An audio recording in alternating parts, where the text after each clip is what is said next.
Hey, Drew, you killed this shit.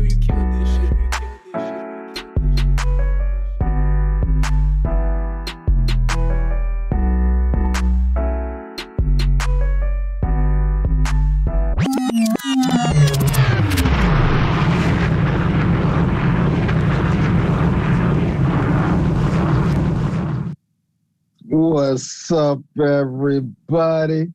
You know what it is. In the Four Corners of Wrestling podcast, and we getting busy. Happy Easter, everybody. You know what it is. Happy Sunday. Happy Resurrection Day. Yes, sir. Yes, sir. Once again, it's the 613 Faye Productions. So go ahead, hit that like, that subscribe, and them notifications so you know when we drop in the next show. What's up, fellas? Quavo. Happy Easter, brother. How you feeling today in the blue corner?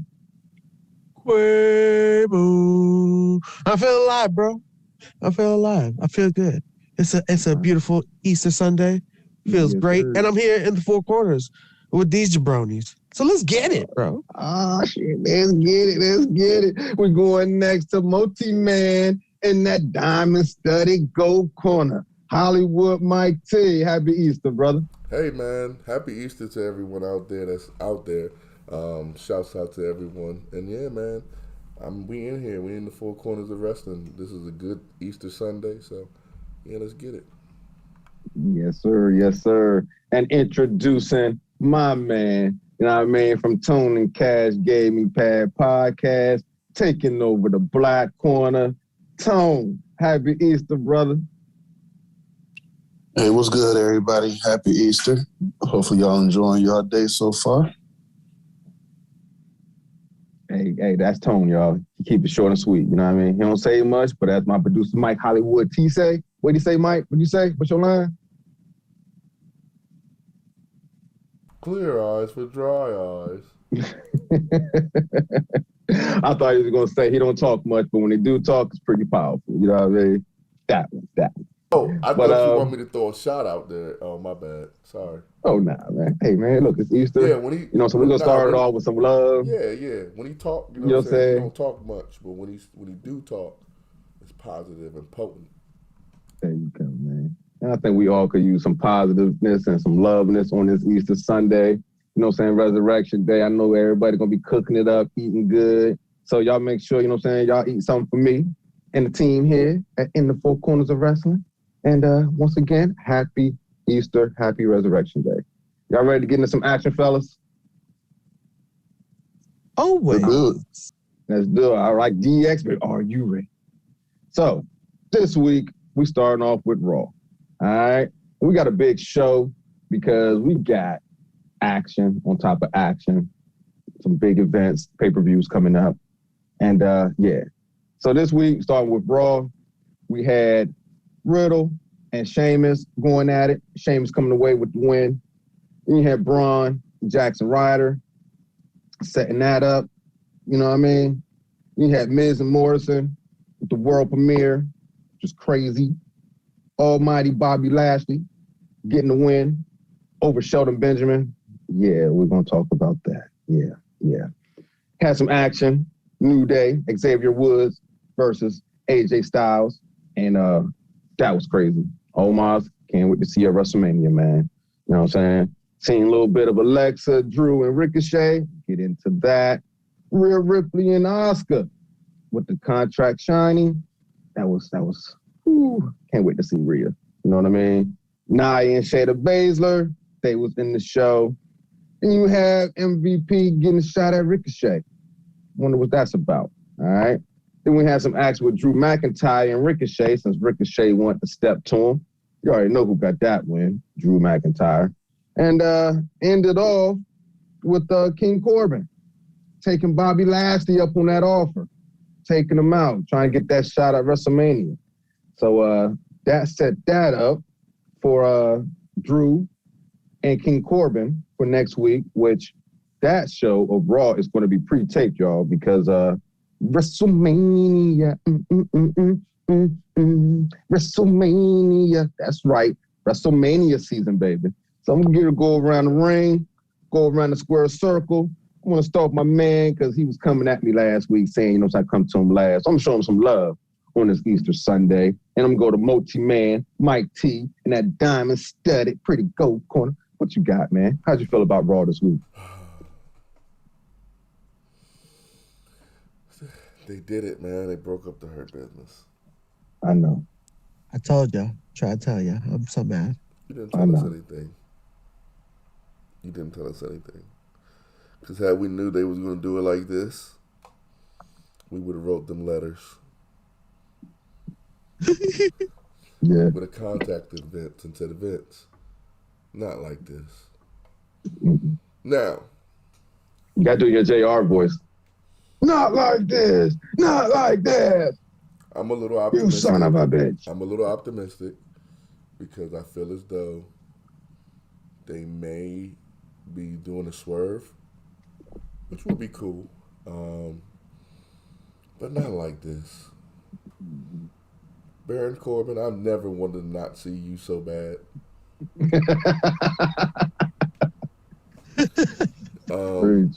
Who else? What else happened? Oh, Asuka.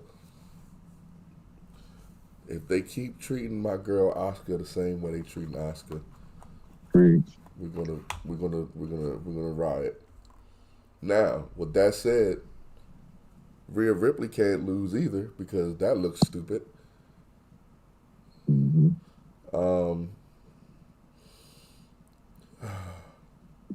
Raw was just oh, The Miz. I think The Miz. This is why your title reign was short. Thank you. What the fuck was that? We can't take you serious, dog. We can't take you serious. Now, I know what you're doing with Miz and Morrison because y'all used to do it back in the day with the little raps. Mm-hmm. So I get it. But this was horrible. Miz, just be a jobber. What if he's being one for Bad Bunny? What if he's being a jobber for Bad Bunny? Oh, he better job for Bad Bunny. Oh, shit. He better job for Bad Bunny. Yeah.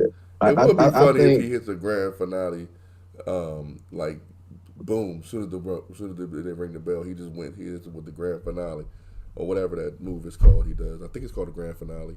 And then he, boom, hits him with the move, and then the match is over. That would be funny.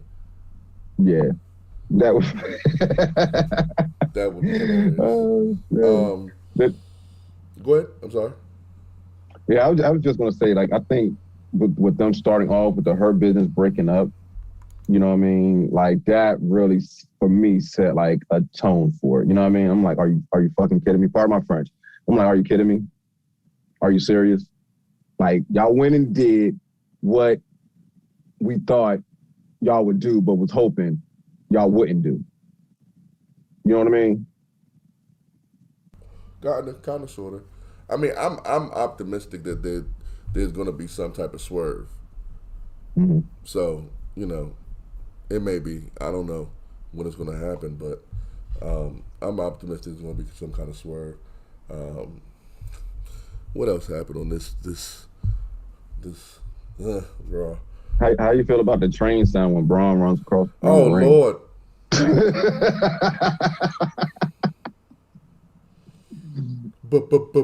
Braun. It's bad, man. It's bad. I mean, I almost spit my protein shake out. I don't get it. I don't know why they did that. That was whoever did that got fired. Hey, Braun got a D+ in gym. Damn. Listen, they making Braun Strowman look. He better beat Shane. He better beat Shane. He got to beat Shane, or else he doesn't make it. Like yeah. Yeah, that's a steel cage match. So they established that. Ricochet. That was crazy.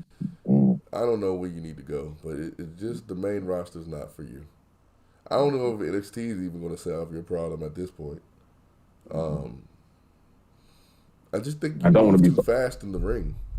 You don't let certain things develop. Like, I think you could be better than what you are, but it just, oh man, something about you, man. It just doesn't connect anymore. It was cool when we was first seeing the flippity flop flop flip flip flop flop flop flippity flop flop matches.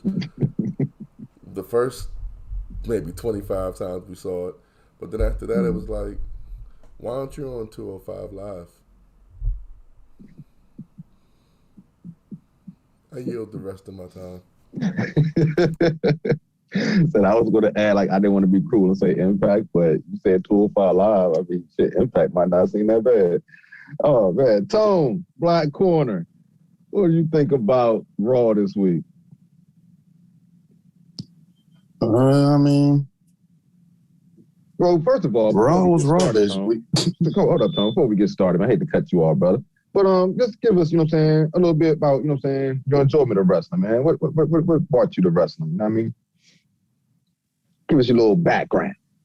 Well, I was always the type of person that liked, you know, like I said, you know, in the previous podcast, you know, I was always the kind of person that, you know, like watching the hardcore matches, you know, the high flying moves, like, you know, the Hardy Boys and stuff like that. The main match that really got me into wrestling was that TLC match, the triple threat three-way tag team match with the Dudley Boys, Edge and Christian, and the Hardy Boys. Man, that was legendary match. Okay. And you know, ever since then, you know, I tried to keep up, you know, with, because, you know, at the time, you know, a lot of stuff was coming on, you know, cable, and, you know, I just had, you know, regular basic TV, so I would catch what I could. But, you know, other than that, that's what really pretty much started me out on being a wrestling fan. Okay. All right. My man. So what did you think about Monday's show of Raw and the going home of everything, well, the setting up, I should say, of everything for WrestleMania? I mean, it is what it is when it comes to Raw now. Like, I really was kind of expecting more, just because how Raw is supposed to be, you know, your highlight show, basically.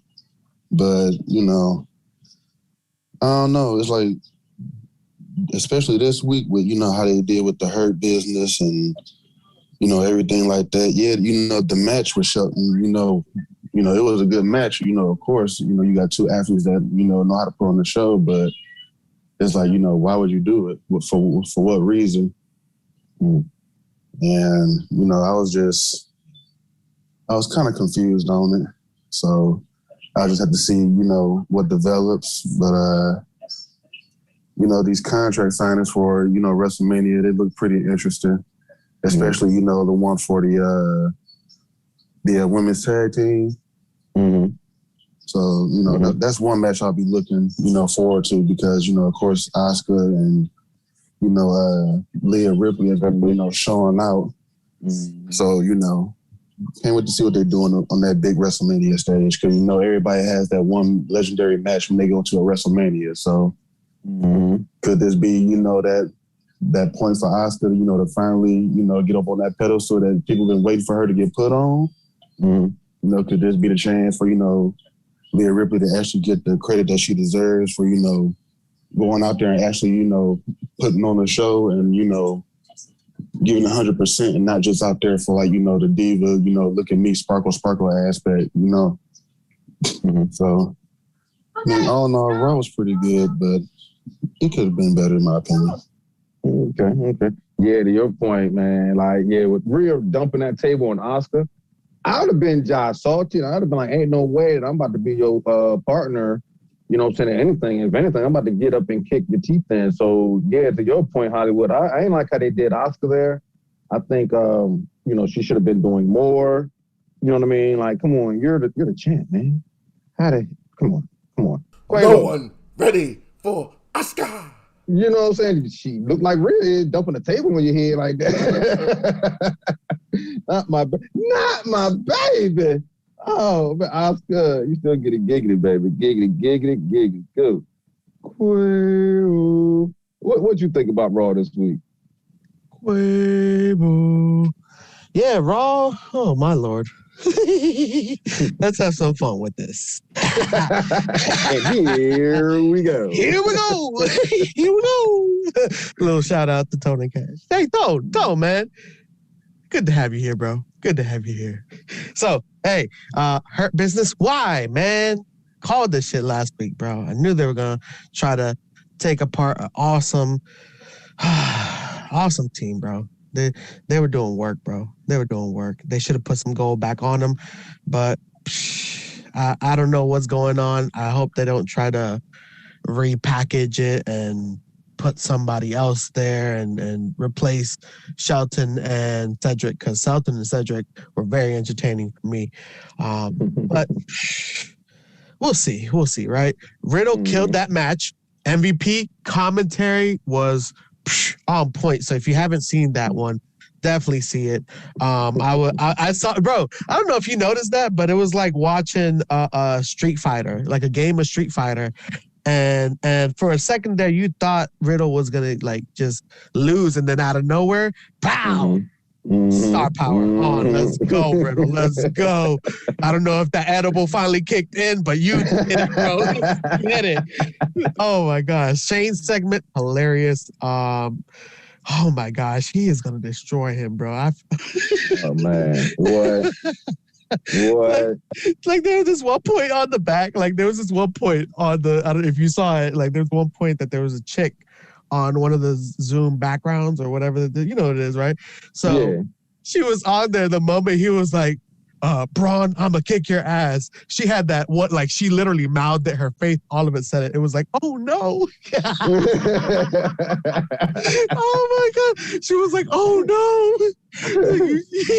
You just called for the monster's hands, bro. He's gonna beat your ass at WrestleMania, bro. Right. And literally, right as soon as they clicked back, she was gone. I was like, damn, it was too real. Jackson Riker, bro. Don't be calling out Braun for having a small vocabulary. We've heard you say 1 to 2 words every year, bro. Fuck out of here, bro. Fuck out of here, bro. I'm glad it's a steel cage match. It's about time. This makes it even more worthwhile. We know how Shane can be in a steel cage. We know that if you put Shane in a steel cage with Braun, this is gonna be entertaining. So regardless of whether or not you like it, it's setting up for something good. And I hope you guys are excited for WrestleMania, because that's gonna be a good one. The feud with AJ and Omos, that is like comedy gold, bro. New Day, you need another trophy. You need another trophy, bro. Y'all killed it. He tossed Kofi, dog. Straight up tossed Kofi, and Xavier took that mean slam. Like, yeah, that was a good part. Hell yeah. And then Alexa Bliss, top notch. Just you closed it out beautiful for me. I loved it. Pop goes the Weasel. That's all I need to see, and I was good for the day. I was like, all right, that's all I need for Raw. You did really good. I appreciate you, but cut this shit down a little bit, please. It's long. It's long, bro. It's long. But yeah, I'll give it to back to you, bro. Okay, all right. So real fast, you know how we do with the weekly shows. What would you rate, man? What you gonna give Raw the rating? What you gonna give it? I'll give it an 8. It was a solid 8. It was a solid 8 this week. All right, okay. Tone. Now, what we do here in the Four Corners of Wrestling podcast after we go through the week's show, I ask everybody's rating of the show, 1 to 10. All right. So you give me your rating, brother. What was your rating, 1 to 10 of Raw? I'll say 7.5, maybe 8 at the most. Okay, all right. And multi-man Mike T, what you gonna give Raw this week, baby? 6.5. 6.5. Oh, Lord have mercy. There you go, baby. I guess he really didn't like seeing Bad Bunny out there. You know what I'm saying? Talking about what he gonna do to Miz and the bull cotton balls and all that crazy stuff, man. I'm not gonna lie. He's gotten so good that I just want to see him wrestle at this point. Mm-hmm. He actually, I'm not gonna say he's a wrestler, but he's actually like, he seems like someone on the roster now. Like they really did a good job of building him up, and I think that He's probably one of them celebrities that came in there and said, you know what, I want to be a part of this. Mm-hmm. And I want to do it the right way. So, much props to Bad Bunny, but I don't want to see them on there talking and slapping no more. I want to see him wrestle. Yeah. Yeah, he did give Miz a nice stiff one right there. Wasn't no slapping on that punch he gave to Miz. Oh, man. All right, so next show of the week was Impact. Okay. So the way I feel about Impact, I ain't going to sit here and lie to you. Like, when I've ripped my notes out of my notebook, my notes ripped in half. And that's pretty much my thoughts on Impact, but I still want to talk about it because I want to have fun with this. So I'm going to start with our resident Impact guy, Quabo. And Quavo. Impact this week was okay. The highlight for me, I will say this. I am about to go, oh my goodness. The beginning was the best. Giggities go out to everyone. Havoc, giggity giggity, giggity goo, Nevaeh, giggity giggity, giggity goo, Kiera Hogan, no relation, giggity giggity, giggity goo, and Tasha, giggity giggity, giggity goo. Yep. I just turn it over. You get a giggity. You get a giggity. You get a giggity. Everybody gets a giggity. I'm telling you, it was so much sexiness in that match. Havoc, oh, love you, baby. Thick, tatted up. Love the big girls, baby. Let me tell you. But how are you that big and getting your butt kicked, man? Come on now. Like, Quavo, you gotta help me out. What is it? All these giants on Impact getting beat up, man? I'm like, okay, really? And then he gets turned on, and your little friend, Nevaeh, giggity goo, starts beating up on you, and you're like bigger than her. Like, oh, come on, man. Come on, man. Come on, man. Come on. Kiera Hogan, no relation, you know what I'm saying? Fire flavor, hey, giggity, goo out there twerking, do that thing, girl. Get it. Knockout champs. James Storm, 1000th match. Okay. Sami Callihan got to win over Larry D of Triple XL. Okay. Suicide. Suicide. Why are you wrestling? Retire. Going up against Brian Myers, the most professional wrestler. Curtis Hawkins, really? Okay. Quavo, I need you. Hey, help me out with this guy. Tony Khan. What the fuck, dog? I'm sorry for the language. I know it's Easter Sunday. Really? It's okay. I'll allow it. I green light it. Go for it. I talked with Jesus. We had a conversation. I let him know we weren't going to hold it back today. I told him, look, I got to be able to speak unfiltered. And trust me, it's worth it. Go for it. Tony Schiavone's face said it during the whole promo. He just sitting there with his mouth open, just stuck like, and Tony Khan, Lord have mercy. Like, this dude probably had no sleep in like 2 months. Probably caffeined up. He probably did a line. Because, dude, I couldn't even understand. I had to turn the closed captions on to understand what you were saying. I think he's on Adderall. He might be on Adderall. Some heavy prescription. Oh my, this is terrible. Oh my. Like, TJP, Josh Alexander, Division Jones. I mean, Batman Fulton almost killing himself. Okay, oh my goodness, Quavo, then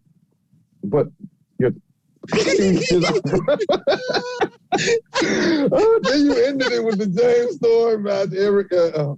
Man, what was your thoughts on Impact, dog? This is trash, dog. This is. Oh my God! Look, you know what? I'm gonna say this. I'll say this. Like, I'm not knocking nobody for earning a paycheck. Everybody got to make the living. But this joint here, man. Oh my goodness, Quavo, give me your thoughts. Yeah.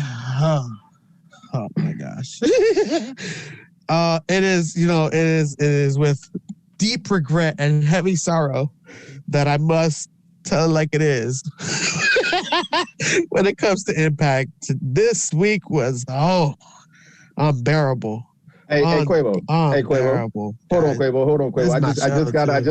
I just got a message from the anonymous general manager. You know what I'm saying? I've been called an audible. Hold on a sec. Hey, Mochi Man, are you there? Mochi Man, are you there? Yeah, I'm here. Yeah. What are your thoughts, baby? What are your thoughts? Hey, this is what I'm gonna do. I'm gonna throw the alley back to you because I was enjoying what I was just hearing. So could you please?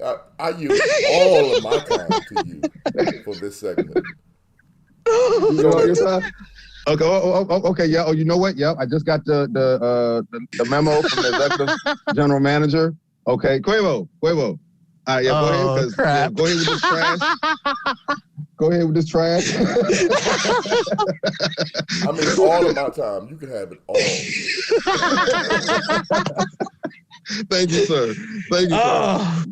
Let's go. All right. Oh, my Lord. Okay, let's start with...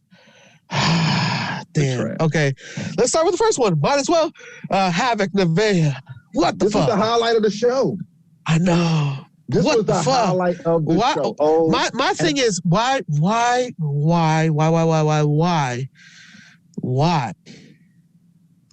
would you do this? Like, why? Why wouldn't you put this somewhere, anywhere else in the fucking show? This could have been the main event. This was the only event. This was the only match this, that was worth it. Right, go ahead. I mean, because you all Quavo. I did. But I just want to get this out because I don't want anybody saying, "Oh, Soul Man's a womanizer." This, that. No, you know what I'm saying. I love women, but this match was for men and women. You dig what I'm saying? Because the women did perform. You know what I mean? So that's why I say giggity goose all across the board for their performance. I mean, Havoc. Like I say, you're a giant. Be a fucking giant. Yeah. You're supposed to wreck shop. Y'all supposed to have been really the knockout champions. For real. Like, don't get me wrong. I love Fire and Flavor. Don't get me wrong. I love them. But come on, man. Y'all could have took them out the game, had the belts. But this was the best match. It was the best storytelling match, in my opinion.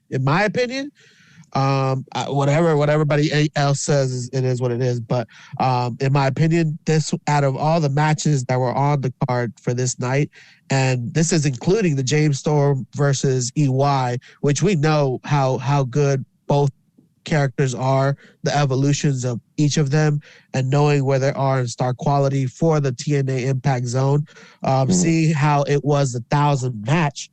I just feel like that would have been better somewhere in the middle, just because they tried to highlight that one so much, just because it's, his styles of match. Don't get me wrong, I love James Storm. He's a great character. But at the same time, for that moment, for this episode, it would have came out a lot better, and your rating and ranking would have been a lot better for me this week if you would have put Havoc, Nevaeh, and Fire and Flavor further along, and maybe even the main event. That probably would have been even better. If you would have put them right before the main event, it would have been an even better look at it too, because you would have had us captivated, and yes, we would have been even more attracted to the James Storm match. But having first. That should have been first to start it off. Yeah, for real talk. All that bull they was doing in the middle, trying to make it all emotional. Like, I got it. But how long has he been wrestling? I know. How many years has he been wrestling? He's actually in one of our old school editions. We talk about it in the first TNA premiere event. Remember we talked about that premiere event? James Storm was in there with AJ. So, of course, 1,000th match. Like, my man's been doing some work. Like, if it was your millionth match, you know what I'm saying, your cajillionth match, okay, cool. But your 1,000th match, like, come on, man. Like, well, and let's get to that point too, because not a lot of people have made it to 1,000 matches, but in this moment, you took away the shine by putting so much attention on it. We would have appreciated it a lot more had you not tried to boost it and get as much and soak so much and squeeze so much out of it. Because EY and the Cowboy, they always do good work. But that also made everything else look bad. Like Josh Alexander, TJP, like we were expecting that match from last week. And honestly, that match, it was like, for me, it was like, I don't know. what's the word? It gave me a Starcade kind of vibe, like a garbage. It gave me a garbage kind of vibe. It gave me garbage. Lord have mercy. What is this garbage? I'm not. It did. It gave me that vibe where I just wanted to talk trash about it for a good 3 or 4 hours. Dude, I talked trash during the whole show, except for that's not cool. This is my show. I'm supposed to like it. And that's why I came. Listen, and that's why I'm talking so much trash about it, because it's horrible. You need to call management on them, because let me tell you something, right? The minute I really started going in was the Sami Callihan match. Oh, that was after lame. He beat that Larry was weak. D, and then AC with his big old nasty looking stuff. Oh my! Put a shirt on, dude, or do some squats, or could do something. You know what I'm saying? But like if you're a giant, right? You should not be losing the way that you're losing. Yeah. Like, come on. Come on. Yeah, there's no ferocity in you, bro. You make it watered down, bro. Right? How old is Jazz? Jazz, don't nobody care when you put in your career on the line. I love you. But guess what? If your career, you can retire. You can retire and you can be satisfied with the career that you done had. Don't nobody care if you put your career on the line and stuff for you, baby. Just chill. Love you. Suicide. Retire. Like, you started getting undressing in the ring. Damn, you said it before I could say it. Fuck. You losing gas. You can't breathe in that mask. It's that time, suicide. You can't breathe in that mask no more. You slowing down, retire. Bro. It's obvious. Retire. Come on. Hey, look, we're going to say this for another show, another day, because we're taking too much time on this trash show. I'm sorry. You know, like I said, but Hollywood gave me his time. We're good. No, you know what I mean? I didn't give the time to you. I gave it to Marshall. And I'm using it wisely. Thank you. Jose is not using it wisely right now. It's not my time. I'm not supposed to use it wisely. It is your time. No, hey, Mark, it's your time. It's actually your time. Yeah, it's your time, and I kind of took over Jose. I'm sorry, man, but it wasn't like I say, this week, y'all. Yeah, like I said, but this was trash, and Jose, I had to take over because you tried to defend this joint, but then you was on my side, so I think I kind of speaking for both of us on this one. I want to get Tone's thoughts. If you have anything else to say, Quavo, I mean, hey, feel free, you know. Oh, no, I'm good. I don't want to talk more bad about this show. I got to give him at least a chance to come back. No, that's not fair. That's not fair. Nah, man. We can't do that. That's not fair. That's not fair. We got to talk bad about WWE, and then you tell us you guys are so engulfed in the I'm fair on WWE, too. Fuck you, mean. Come on now. No, what I'm saying is, if Impact was a bad show this week, and that's your show, you got to tell the bad, too. Bring it. We tell the truth here. You know what? In the four corners. I yield my time halfway to you and halfway to Marshall.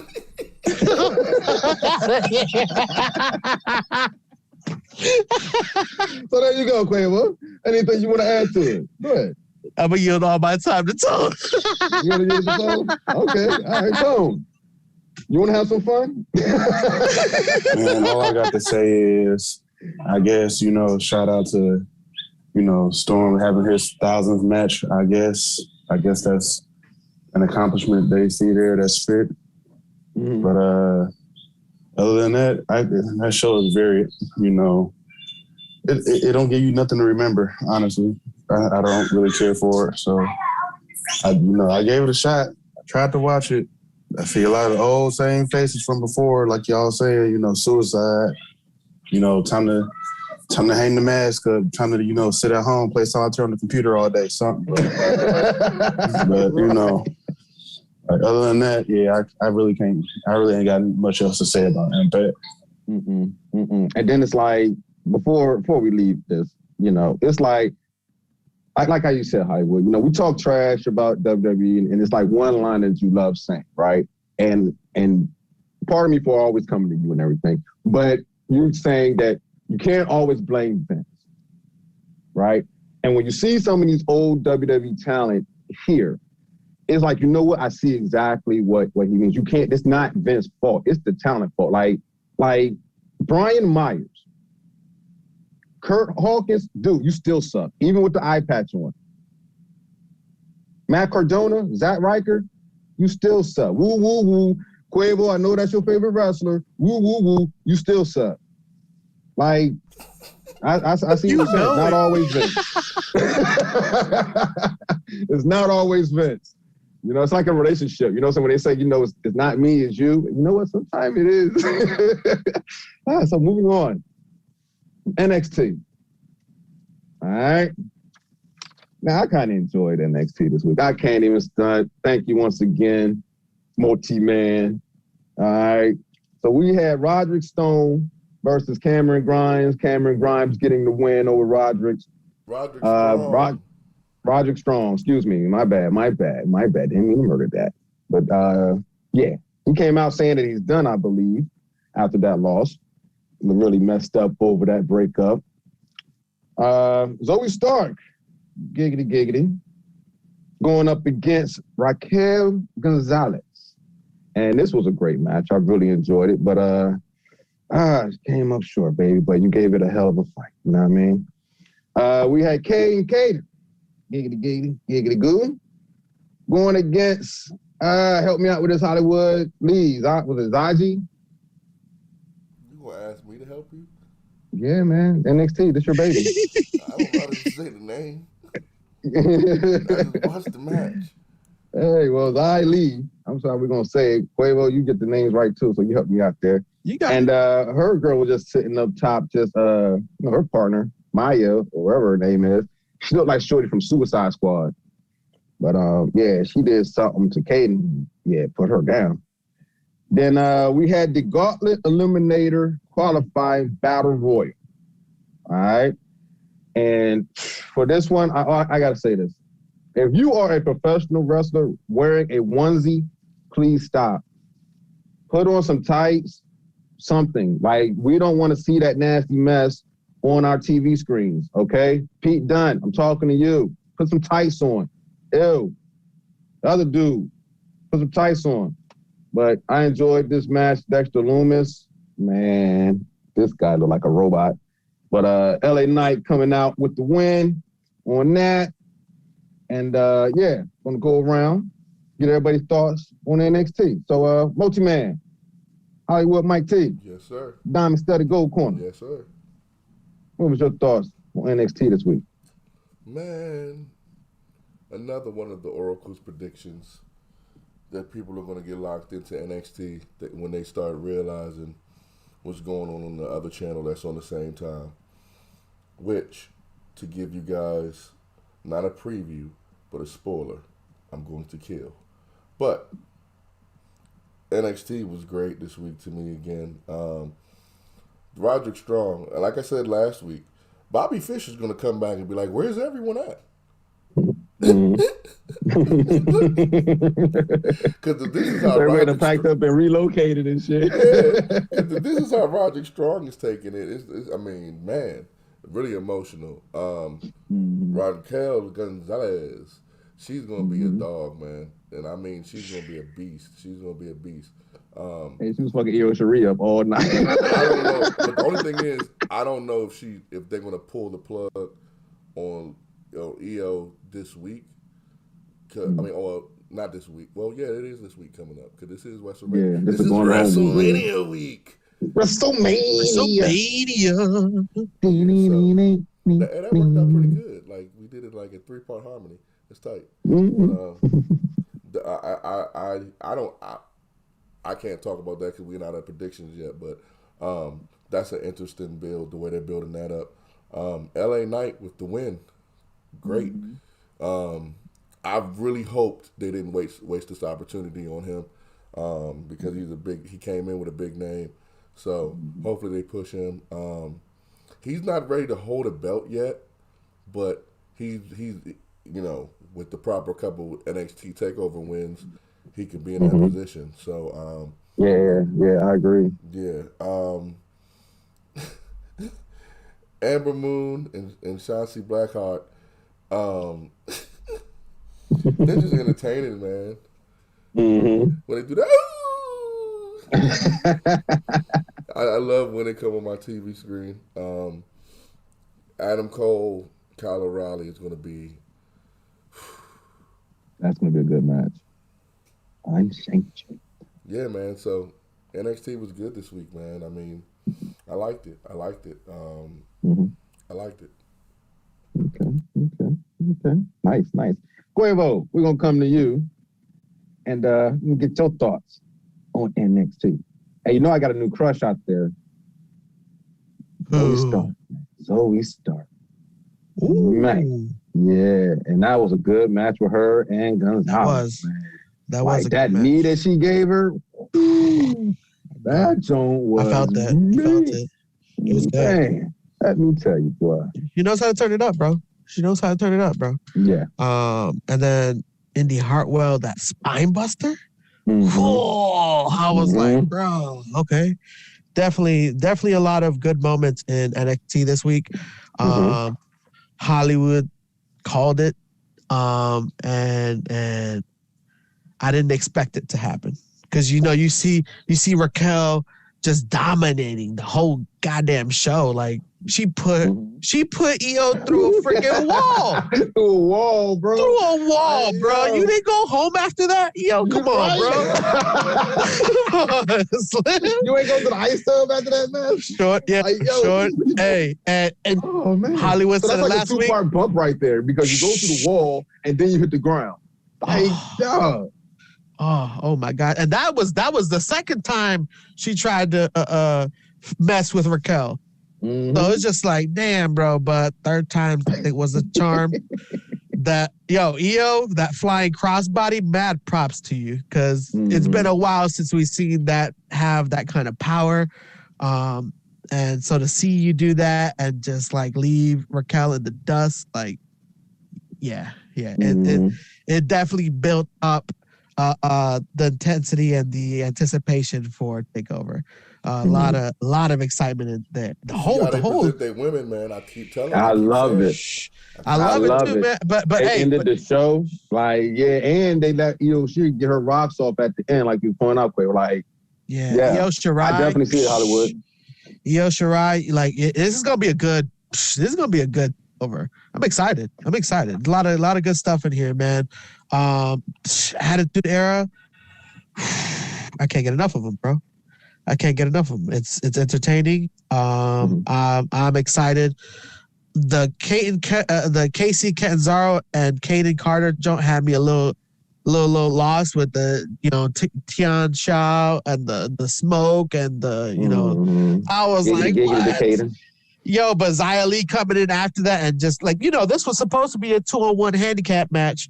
And it just goes to show you that Xia Li is formidable in the ring. And you gonna need two people to take her down. So I'm excited about this. It looks good. LA Knight, you crack me up and I'm glad you won. A lot of people probably like, whoa, you thought I thought you were a Loomis fan. No. I'm glad that LA Knight is 6-1 in. Dexter Loomis is number 5. So the Gauntlet Eliminator is going to be a good one too. I'm excited about that. But I agree with you, Soul Man. It's about damn time someone else said it. These onesies gotta go. Done with it, okay? And let's start with you, Pete Dunne. Switching your shit, bro. We need to get you some dope ass gear when you go down to the ring, bro, because it's done. I'm done with these onesies. I said it last week. I'm done with them. Kushida, kick his ass. That's it. Oh man! But that's all I gotta say about NXT. This show was nice. I liked it. Yes, sir. It was. And if you don't know, Wednesdays we have the old school shows. So tune in Wednesdays. Because I've said this before in the old school show, I was sick of the onesies since Brodus Clay. You know what I mean? It was disgusting then, and it's disgusting now. Please get rid of the onesies. But yeah, NXT, like I say, it was great. Io Shirai getting her rocks off at the end. Man, that was nice. LA Knight, to your point, Quavo, I could see Triple H getting his hands on him and molding him. Like how Hollywood's saying, like somebody get him and mold him, give him a couple of championship runs.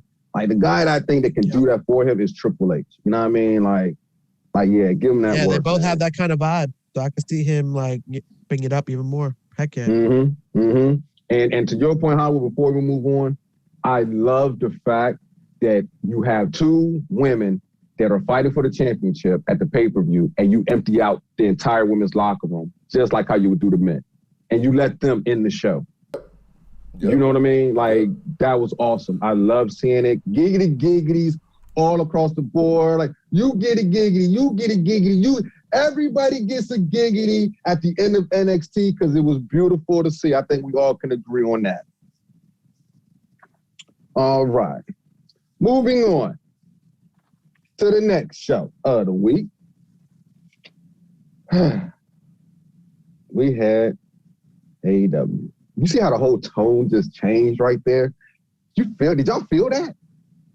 Like, we was up here. It was like a shift. NXT. It was like yeah. Now we're like we just had the cool part of the roller coaster. And we're going back to the beginning. We're like, fuck, we gotta get back in line again, dog. Why? Oh man! All right, so we had AEW, and this week started off with Christian Cage in his debut match against Frankie Kazarian. And Christian, I'm gonna need you not to use Chris Jericho countdown entrance when you come out. And AEW just be putting all your bio up when you come out, man. Next, they're gonna put your social security number up on that shit. They put everything on that show. Sign to AEW 3/17/21. O's Edge, $5 million. That's why he's here. Now I'm playing.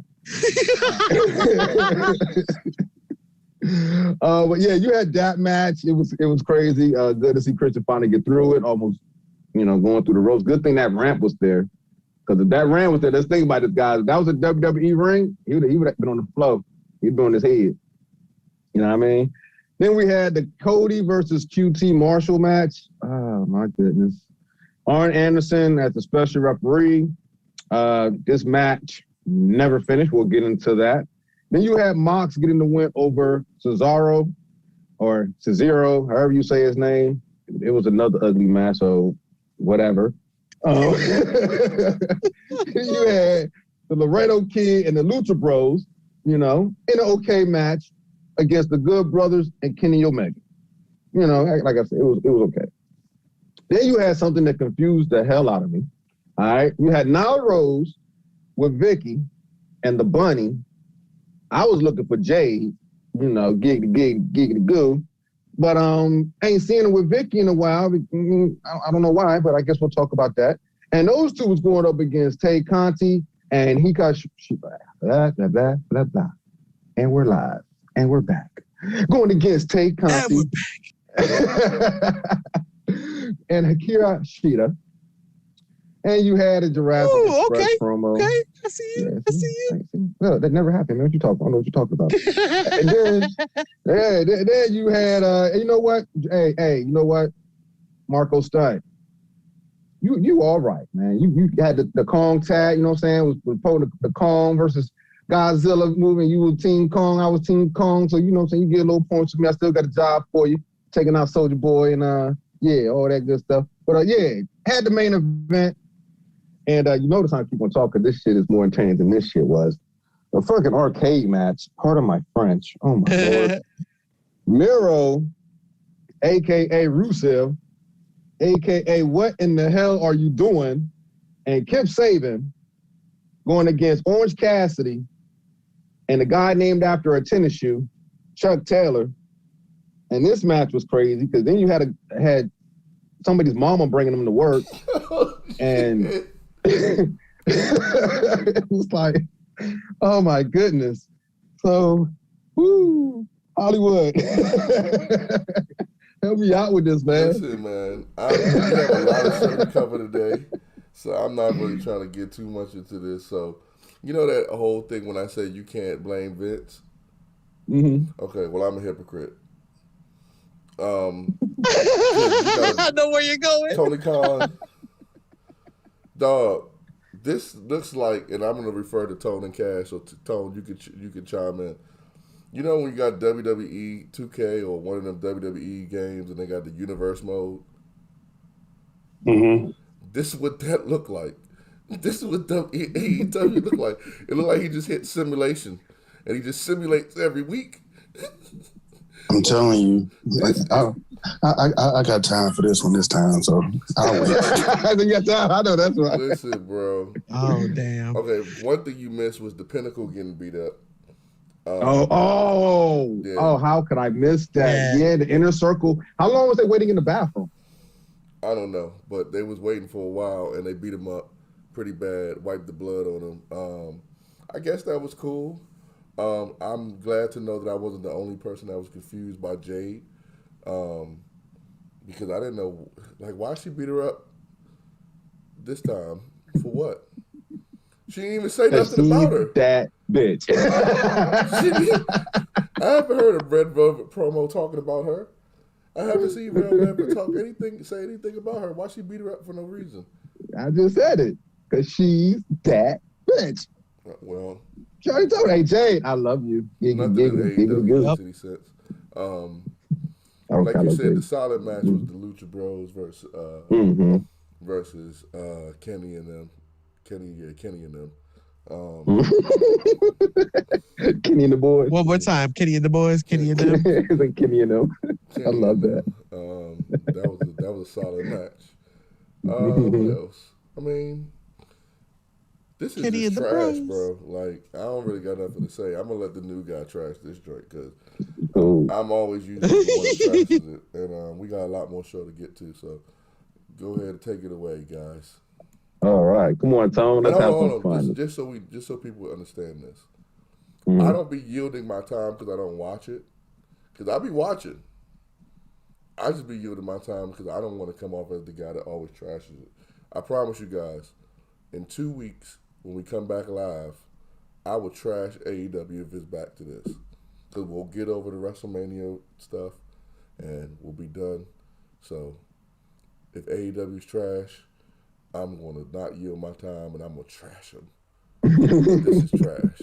Tony Khan, it's your fault. He's waiting to dig in. He's waiting to dig in. I've never seen a sleeper hold be put on so fast in my life. Ever. Moxley must be like a genius in putting a sleeper hold somebody. Because I've never seen anybody be put out with a sleeper hold that fast. Moxley about to be beefing with Darby Allin. They're going to push him so far down the card. He's going to be on AEW Dark. He was already. That's what I told you. No, yeah, he was on AEW Dark. No, he was on the Dark Elevation, too. Oh, damn, that is Dark. That's what I'm saying. That is Dark. They're going to push him so down. Man, watch. Watch what I tell you. Oh, man. Hey, Toad, his character going to be one of them characters that you can't unlock. You're going to be like,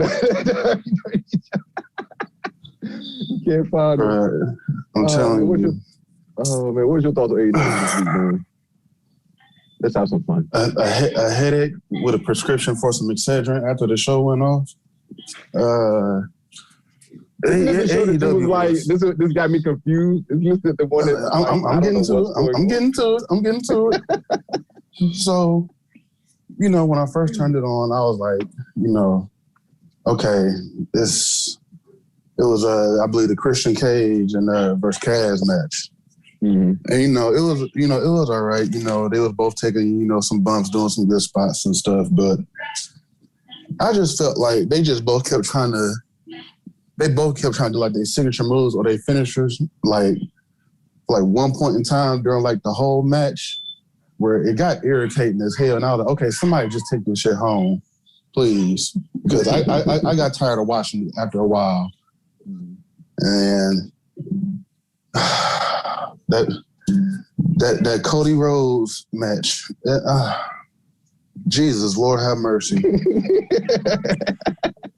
Just like how Mike said, it's like Tony Khan just choose random wrestlers for an event and just hit simulate and just whatever happens, it happens. Mm-hmm. That's exactly what AEW is. That is the perfect analogy for what AEW is. You notice I because about the first two matches.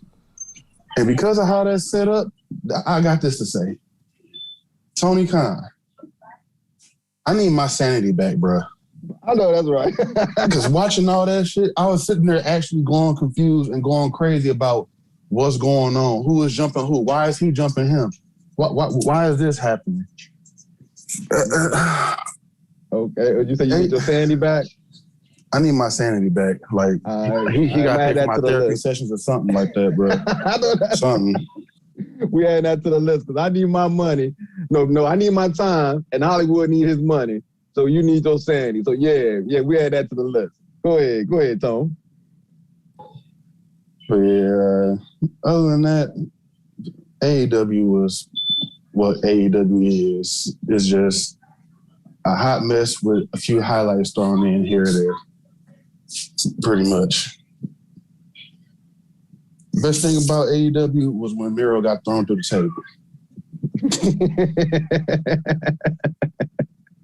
And that was at the end. And that was at the end when the show ended. Thank you very much. Oh, shit, Quavo. Oh, man, this shit. Hey, did you notice how Jericho just so happened to have a bottle of bubbly on deck, yo? I was like, so you just happened after you've been sitting in the bathroom for Lord knows how long. That just wasn't even cold. You know that wasn't chilled. You drinking warm, bubbly. Damn. Oh, yeah. Right. You're in the shitter, the porta potty, the John, the latrine, all that. Like, really? This didn't give you college room vibes. I don't know what will. And I don't trust it. I don't trust it at all. Oh, man. Well, that part, and then that arcade match, like, I need you to help me explain, like, what the fuck was Orange Cassidy doing with that hammer? Oh. Like, you don't swing anything like that, and then you see Miro come in. Credit, I will give Miro, a.k.a. Rusev, credit, because he showed how to swing something when he started swinging that chair. Yeah, he did. He did. I was like, that's how you swing. At one point he snapped and he was like, dog, I ain't getting paid enough to look like this on screen. So, F it. I'm gonna do what I want to do. Now he had a revelation? I think he had that epiphanous moment. He had that epiphanous moment. He was like, damn, bro. I had to be a blonde. I had a Lana. I had a whole day named after me. What am I doing here? I think that happened. Right. He finally woke up. Nice. And he was like, man, they're not paying me enough for this, bro. Let me make this interesting. I'm glad he did. He had to snap, bro. It was necessary. Bro, but this match though was a hot mess. Oh my Lord. And definitely not something. I mean, rate it how you want to rate it. I'll leave that up to whoever's listening. There was a lot of ups, a lot of downs. The small up to this though, Chris Statlander's back. That joke when she just hopped out of the claw machine. Chris Statlander.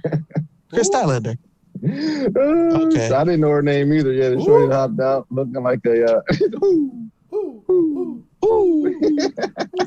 But yeah, AEW Dark. If you saw Dark, you see why Conti is in the match.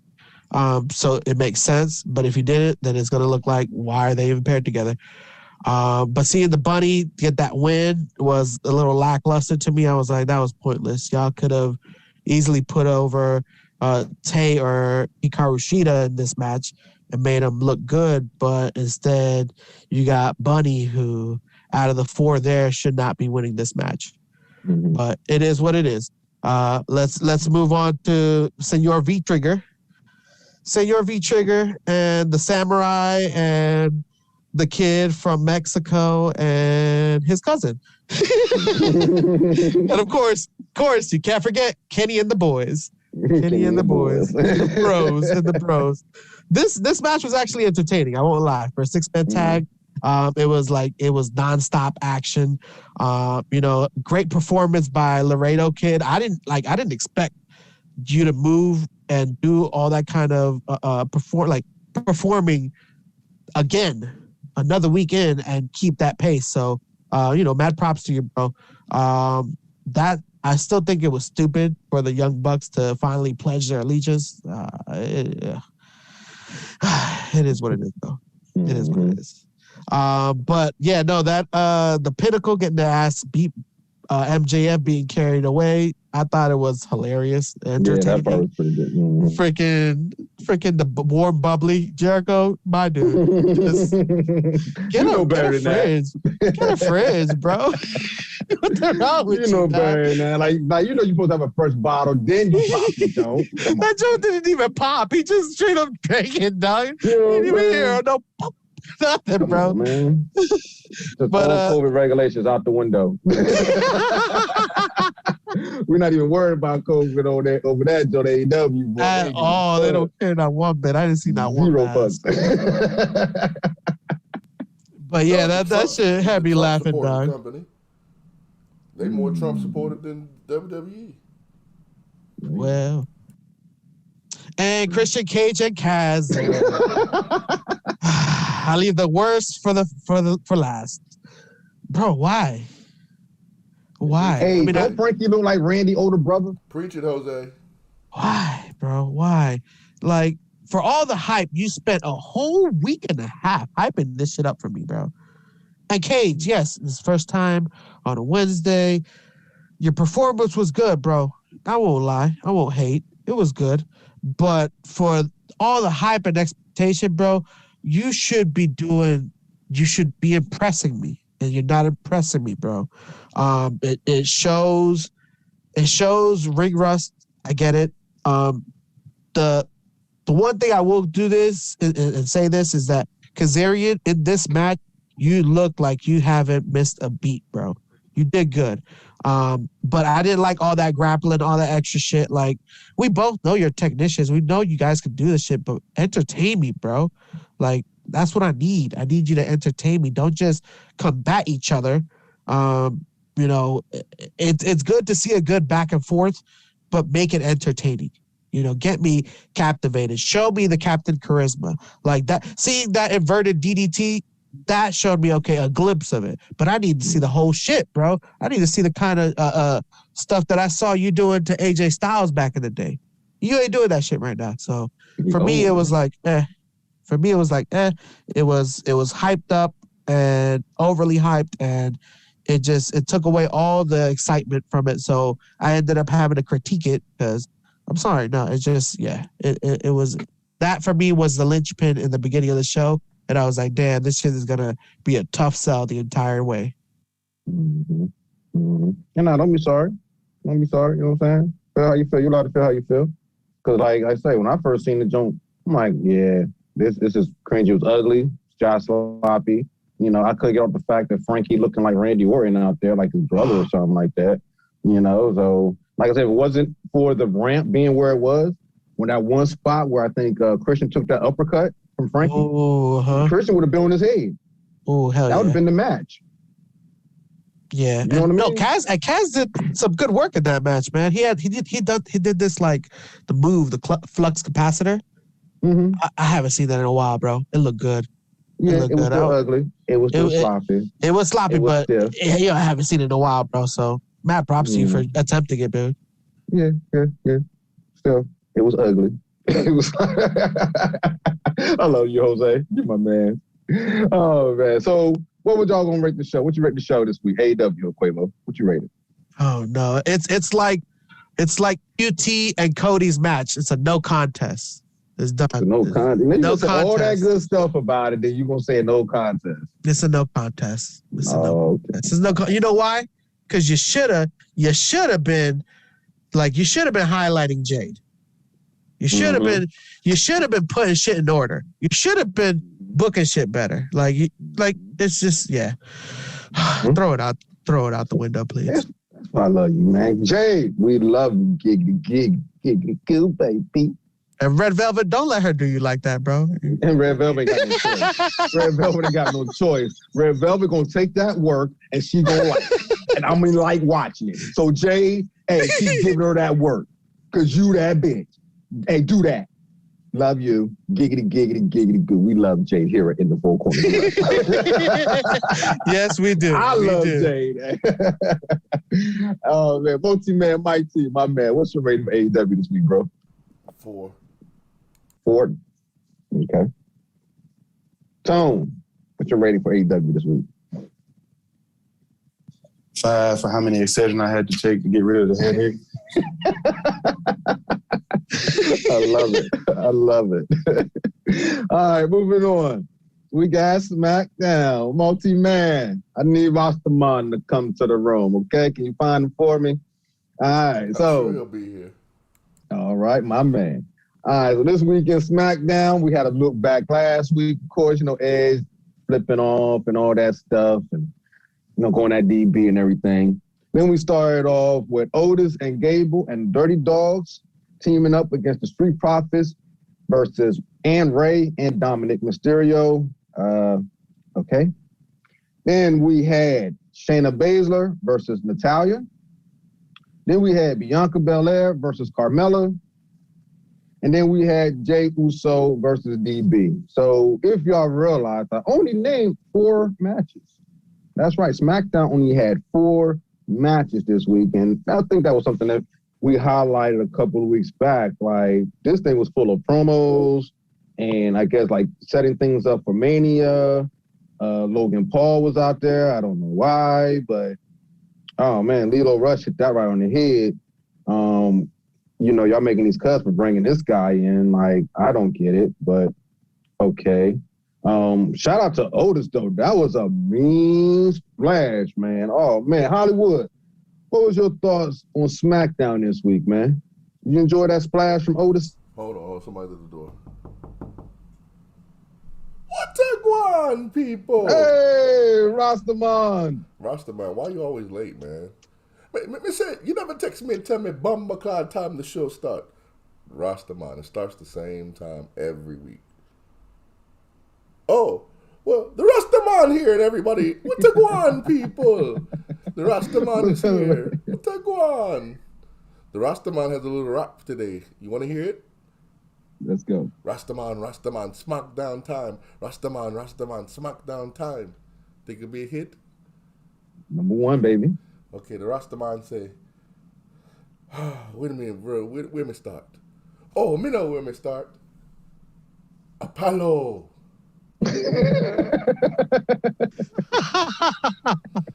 Oh my goodness, I could not wait to hear about the dumb drum bum bum bum bum bum bum bum bum match. The Rastaman was so pleased that they're gonna have a boom boom boom boom boom match.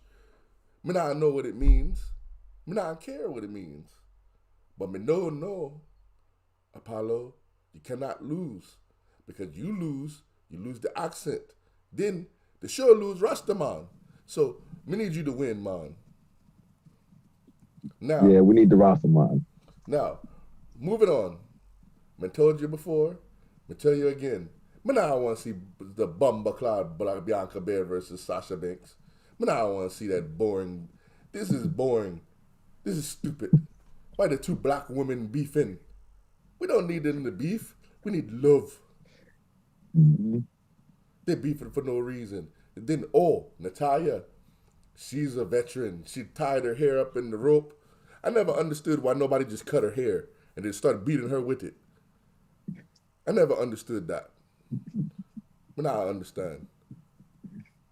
What was the girl name with the, what's her name with the Bumba Cloud? She got the picture.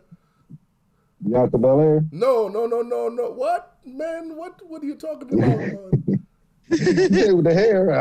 You said hair. The picture. She got the picture. Oh, you know the Rastaman. Not Peyton Royce. Peyton Royce? No, that's the other one. Billy Kay. Billy Kay, there you go. Billy Kay. Yeah. You know the Rastaman like to jump back and forth through my show. Yeah. Billy Kay. She might have a tag team partner in Camelo.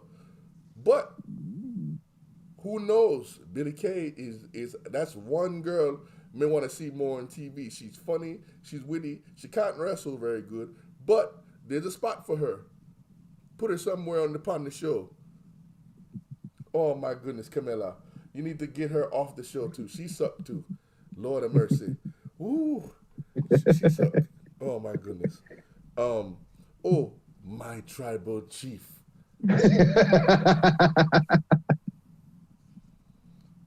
Do you hear how Roman come on the show and he just demand the show?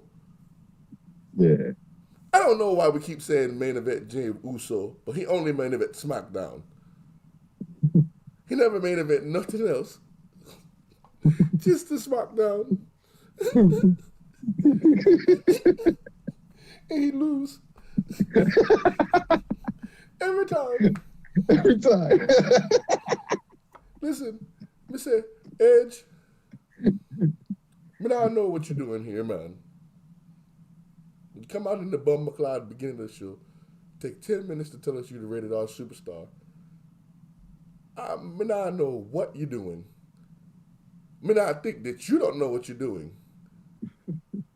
What was the bumper cloud you're the rated R superstar? We know the show PG. What you gonna do? You can't curse.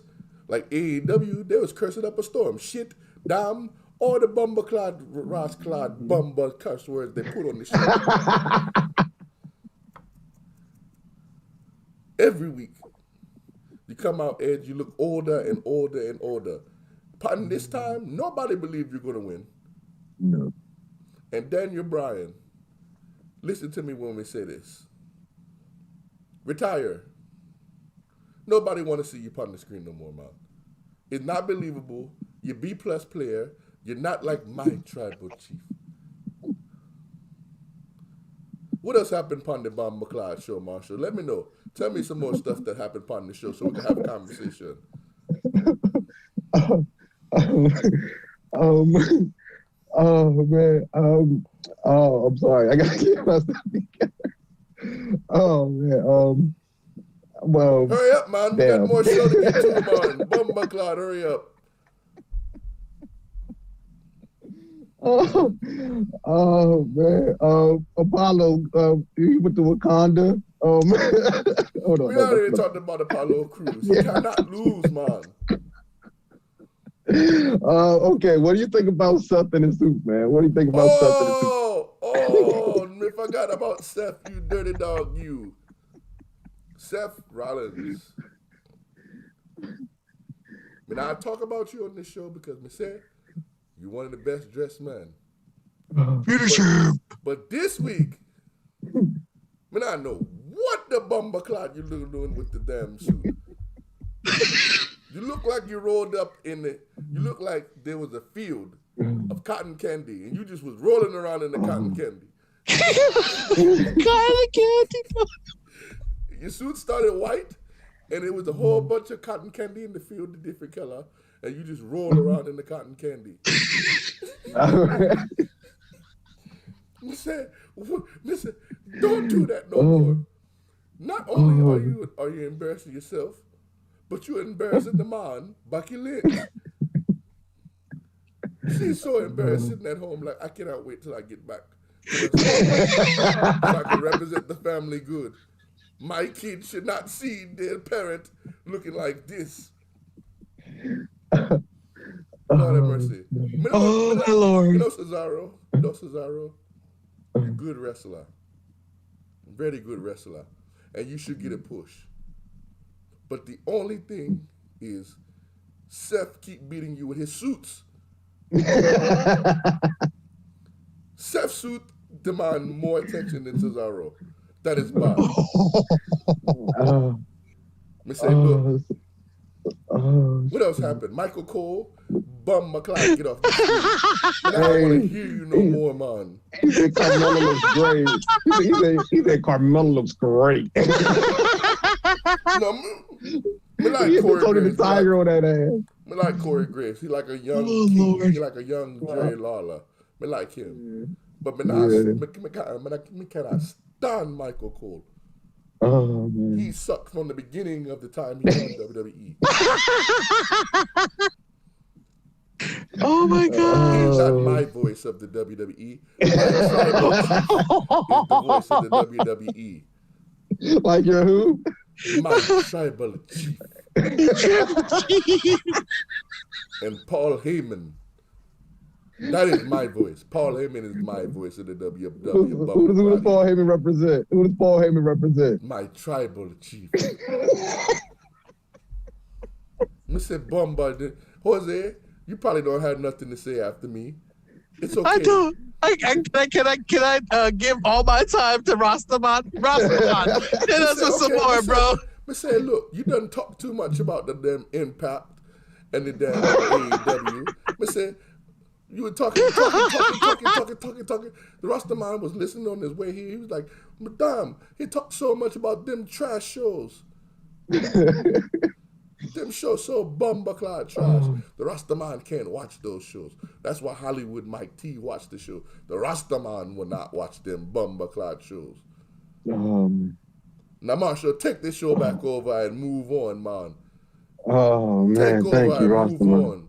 Thank you, Rastaman. Marshall, hey, what's your ranking for the week of SmackDown, Rastaman? Ask the Rastaman's ranking. What's your ranking for SmackDown, the Rastaman said 12. Yes, the Rastaman bumbaclad question about SmackDown. He gave it an S rank? The Rastaman loves SmackDown. Why? Who's on it? Because who's on it? My tribal chief. And how do you feel about SmackDown again? How do you feel about SmackDown again? What? How do you feel about SmackDown again? Let me tell you, the Rastaman bumbaclad love SmackDown, man. And it's on Fox. Love it. That's the only time the Rastaman can watch Fox, because Fox News racist. But now I watch Fox. But now I watch nothing on Fox except my SmackDown and my tribal chief.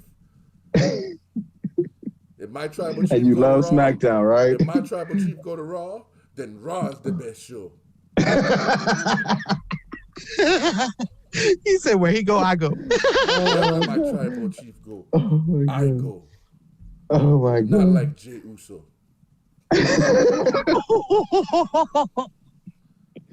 Oh my God. We got more show to get to. I know, man. Oh my God.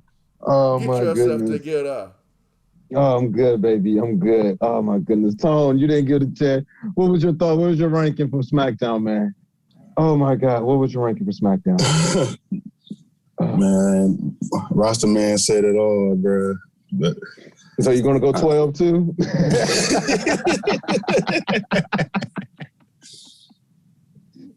We'll put you down for the 12 also. Oh man. Quavo. What you got? You got the 12 too, man? You agreeing with Rastaman? Man, after that performance, fuck yeah. Who won it, bro? Oh my gosh. I didn't even love SmackDown that much, but after this, bro, fuck it. You get the 12, bro. The Rastaman said, don't make me get on fire. The Rastaman said, don't make me get on part of the plane and then come smack you in the back of your head, man. Like the dude from Tone and Cash Game and Pad Podcast. Thursdays. See, that's what the Rastaman do this time. The Rastaman don't watch that bumbaclad Impact in AEW. The Rastaman listen to Tone and Cash, where the gangsters be.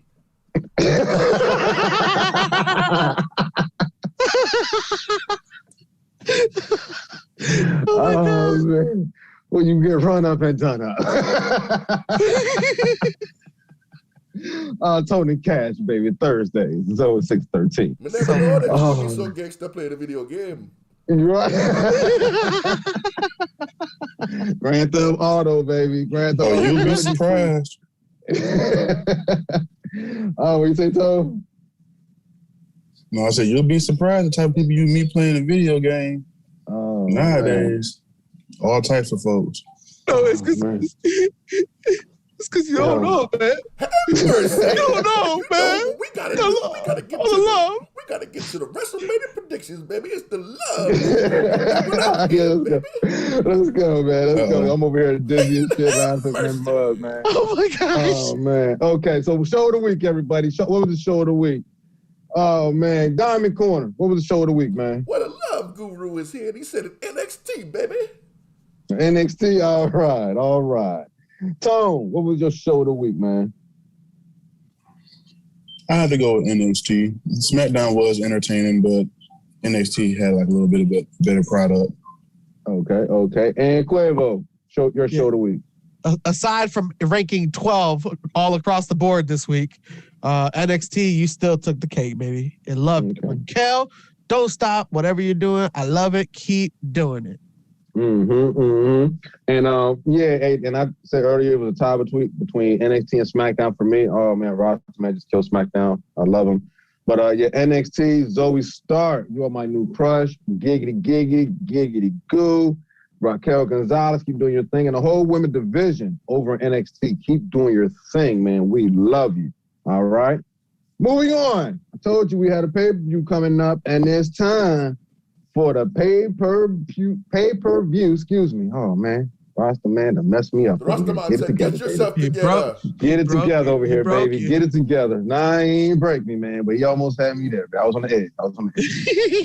Oh, man. All right. NXT TakeOver. Together. You're supposed to be the host. Hey, man. We got it, man. We got it, baby. Thank you, Rasta, man. Thank you. NXT TakeOver. This week, April 7th. Coming down. Night 1 of Stand and Deliver.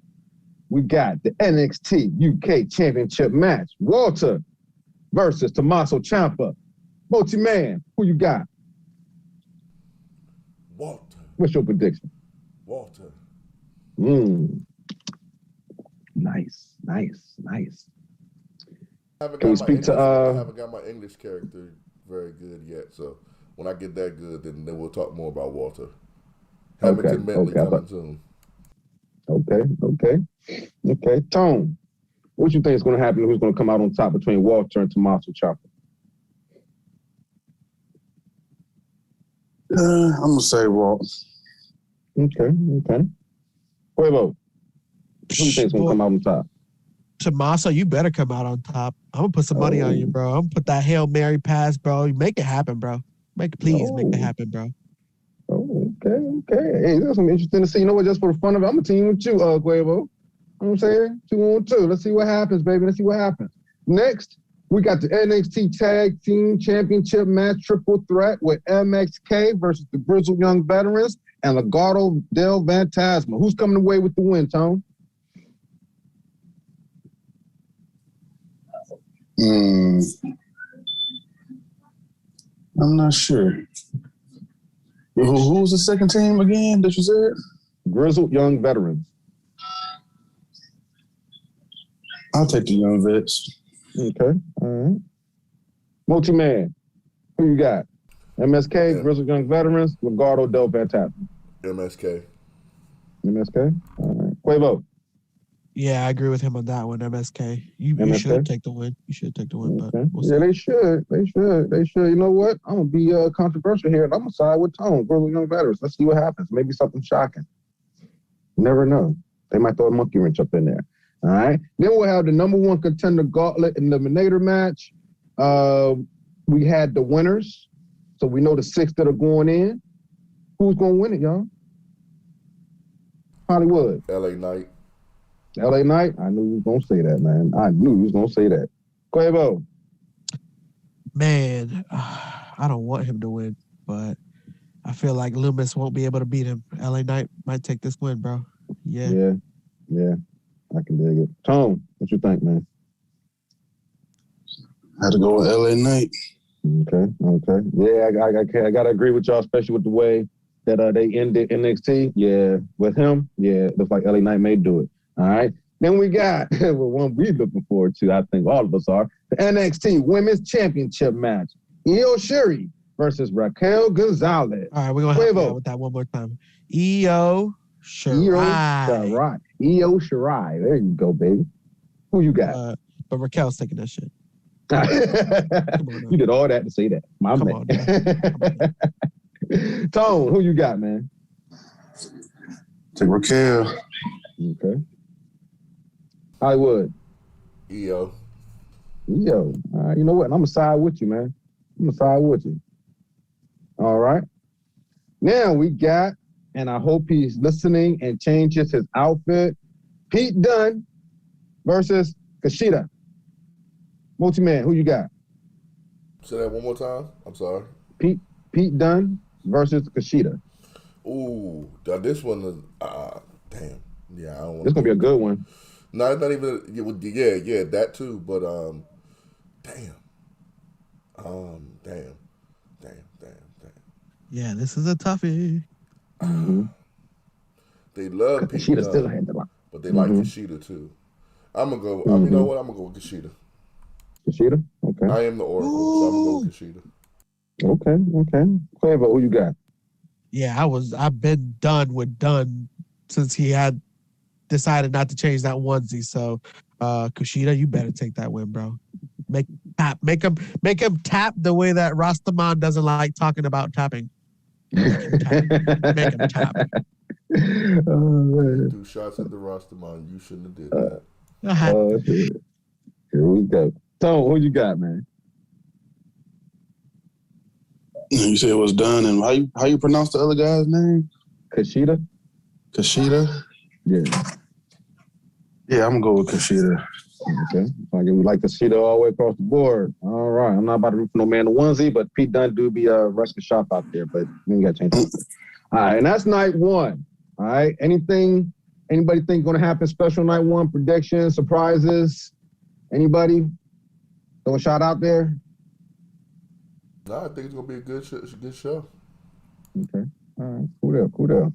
All right. So night two of Stand and Deliver NXT TakeOver. We have the Cruiserweight Championship Unification Ladder match between Santos Escobar and Jordan Devlin. Quavo, who gets the win? Oh, this is a tough one. Can you come back to me? Nope. Coming to you now. Damn, give me the choices one more time. Santos Escobar and Jordan Devlin. And give me his country of origin. Latin America. Oh, no. Santos, you better come out with this win, bro. I'm putting some money on you. You better come out with this win, bro. Okay. A lot of money on NXT. I feel like I am, bro. At least most of my money is on Raquel, so I'll be okay. She better. Let's see. Who you got, multi-man? Devlin. Okay. Tone, who you got? I go with Devlin. Okay. Wait, I'm gonna side with you, man. I'm gonna go with Escobar with you, man. See what happens. All right, let's see what happens. I got $5 against Colin. I ain't put no money up. It's a win. It better be a win. All right. Next, we have the NXT Women's Tag Team Championship match. We have the champs Shotzi Blackheart and Ember Moon, giggity goo, versus Candice LeRae and Indy Hartwell. Who gets the win, Quavo? Shotzi and Ember. Retain? Okay. They will definitely retain, even though that tank. They need to speed up the wheels because going back up the ramp is hard for you guys, but going down is not. Y'all better take that win. Okay. Grease the wheels. Make that shit look dope. Okay. Multi-man. Oh! They gonna retain. Okay. Tone.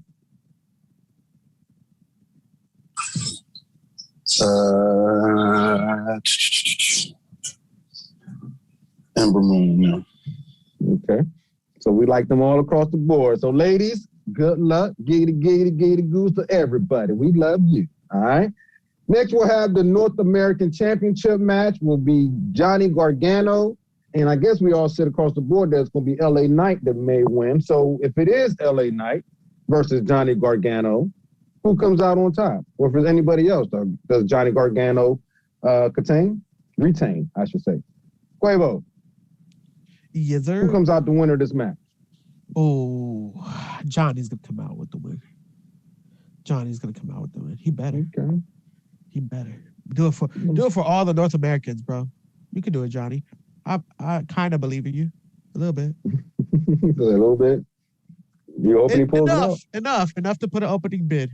Enough to put an opening bet. Something in there. It's not $5, but it's something. Nah, $2.50.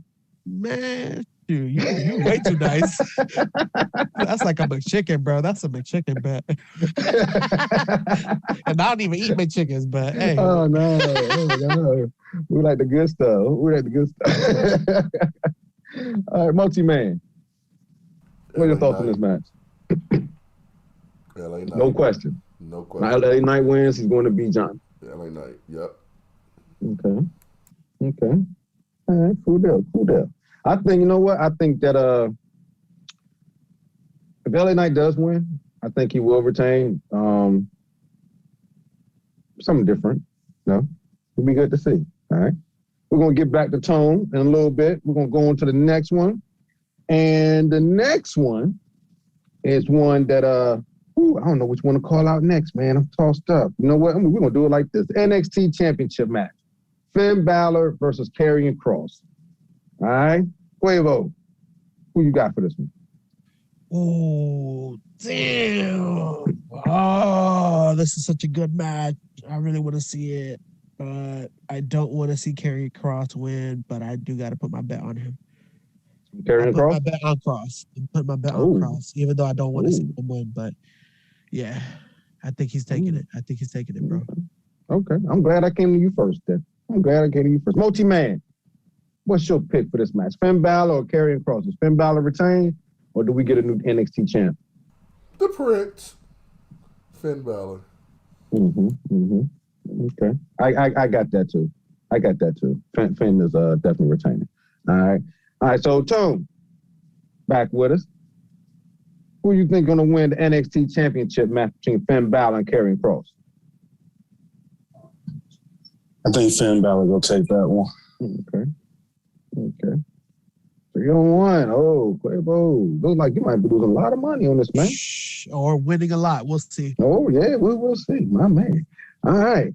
And last, we got the unsanctioned match. And this is one I'm looking forward to, I think, as much as everybody else. Ooh. But Adam Cole versus Kyle O'Reilly. Multi-man. Diamond-studded gold corner. Who you got, man? Adam Cole, baby! Okay. Quavo. Ooh, just because I'm Quavo and I'm on this show, guys, we're going with Kyle O'Reilly. What? Controversy time. I didn't even have my money on him. We're going with Kyle O'Reilly. Your loyalties lie with the Undisputed Era. Okay, Tone. Who you picking? Gotta go with Cole. Okay. You know what? I can't even knock. I got to go with Cole too. You know what I'm saying? I just think he's going to pull it off. I just got that feeling. It's going to be a good match, and I think it's going to be a pretty good pay-per-view. Any predictions? What's going to happen, fellas? Hopefully the Undisputed Era gets back together, please. Just a misunderstanding amongst friends. That's it. Yeah, just a little scuffle. Nothing major. Nothing a little, you know what I'm saying, talk and a couple of beers won't handle, you know. Just a couple people leaving the video group. games. You'll be okay. Right. Right. With a new era, new school. There you go. You know, them and her business. I'll get back together, man. Please. So once again, this will be NXT TakeOver Stand and Deliver, April 7th, night 1. What, April 8th is night 2, right, fellas? The very next night. Yep. Yes, sir. So, big week of wrestling, all right? Big week of wrestling. Speaking of which, y'all know what it's time for now, right? It's WrestleMania. WrestleMania. And they're about to get busy. How? WrestleMania. WrestleMania. Thank you, Quavo. See, Mike be wanting people to sing with him, and he'll never sing with me, man. Supposed to sing with me, Mike. Come on, man. You know you're excited about WrestleMania. You excited about WrestleMania? The Rastaman said, this is the Rastaman segment. I mean, I do that Bumba singing. See, you see, y'all folks out there see the love I get from the Rastaman? I've been supporting him since day one. Oh, man. The Rastaman said he supports you, too. The Rastaman said he supports you. You gotta be back up for me. Come on, man. Let me get a little breakdown.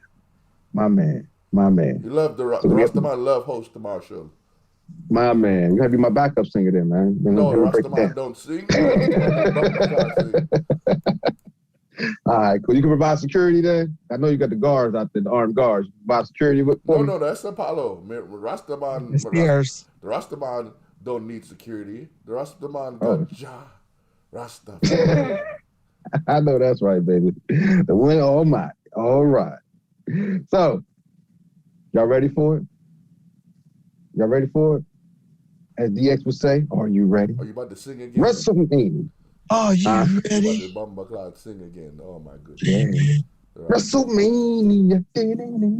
Hey, WrestleMania. We getting busy. Mania. Yeah. All right, y'all. Night one, WrestleMania. All right, we got the SmackDown Women's Championship match, Sasha Banks versus Bianca Belair. Man. Rastaman.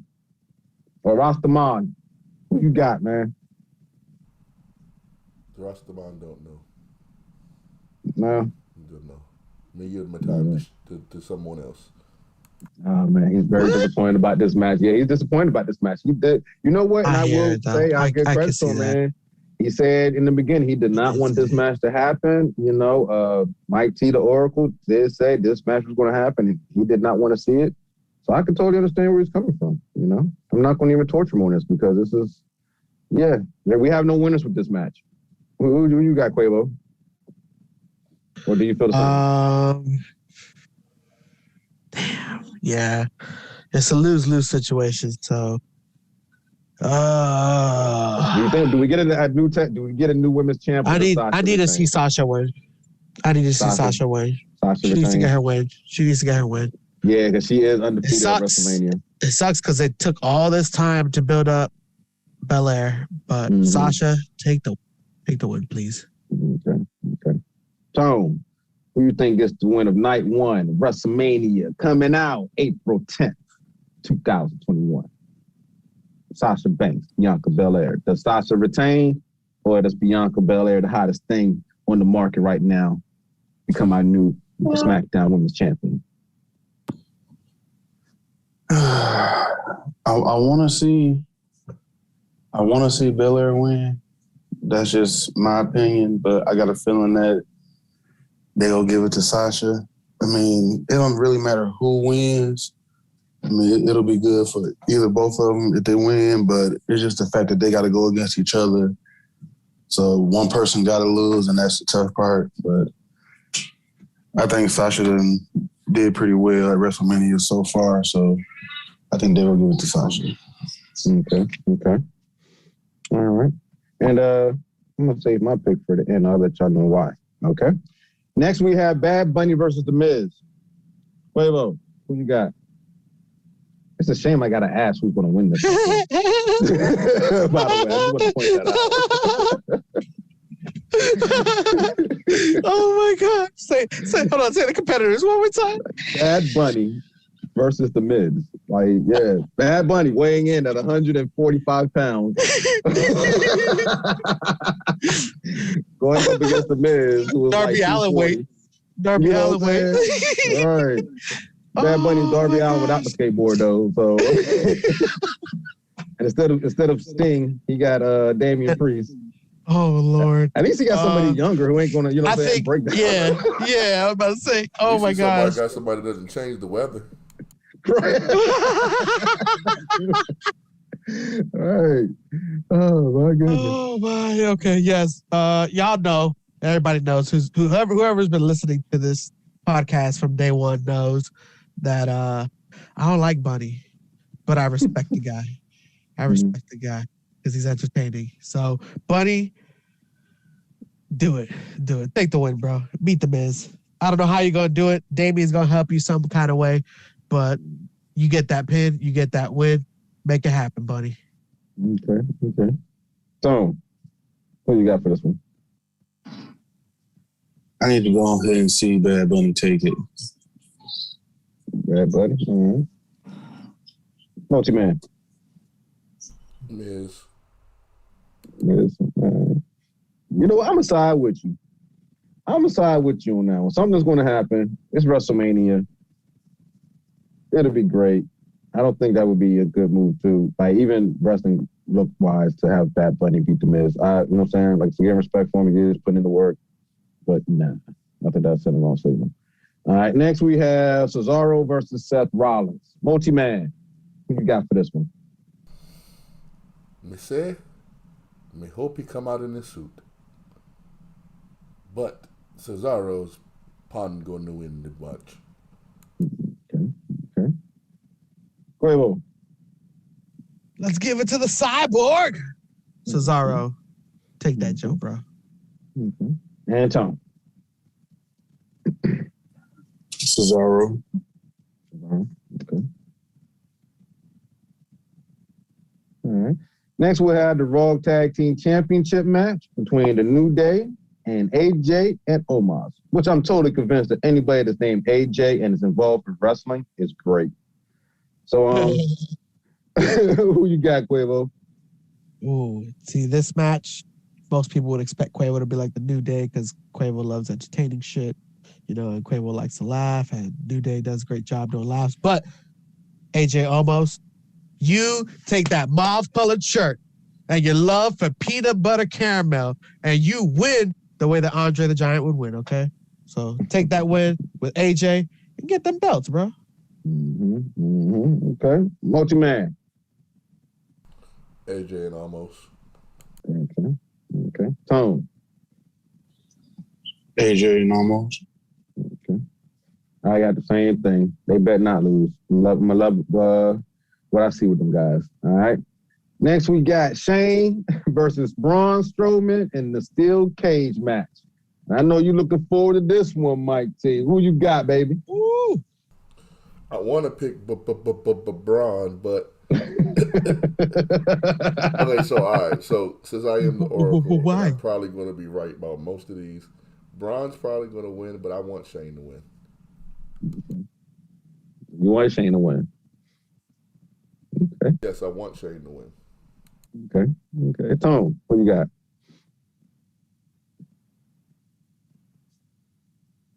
I'll take Shane. Shane. All right. Quavo. Oh, this is gonna be a good match. Braun, you better win, bro. You better win, bro. I got a McFlurry bet on you against Colin. And I don't want to give him that McFlurry, even though I'm lactose intolerant. But I just want to win. I just want to win. You win, Braun. Oh my goodness. I'm gonna need you guys to come to the gym with me. You're over there betting McFlurries and chicken sandwiches and large fries and shit. I'm not gonna eat it. I just want to, get the satisfaction of winning. I want to see him pay for that shit. And then I want to be right there with the receipt. I want the receipt too. And who came up with the McFlurry? Colin? It was Colin. Colin goes to McDonald's. Hey, Colin, I know you're listening. Get your ass in the gym with your lazy ass. Next, we got Bobby Lashley versus Drew McIntyre for the WWE Championship match. Who comes out on top? Mike, who comes out on top, baby? My heart is saying Bobby, but my brain is saying Drew. So I think it's going to be Drew. Yeah, I got a feeling we're all going to be heartbroken on this one. Quavo, who you got? Oh, my gosh. Really? I got to go with Bobby. Bobby, you better take that shit, bro. Don't you dare let them try to take that gold from you, bro. You hold on to that shit. I don't care if they planned it in the cards for him to win. You take that shit. To go into business for yourself. Yeah, for damn sure. So, who you got? Bobby. I need to see Lashley take this one.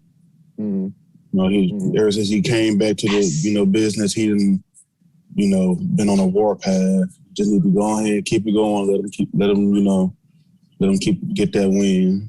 Might as well. Right.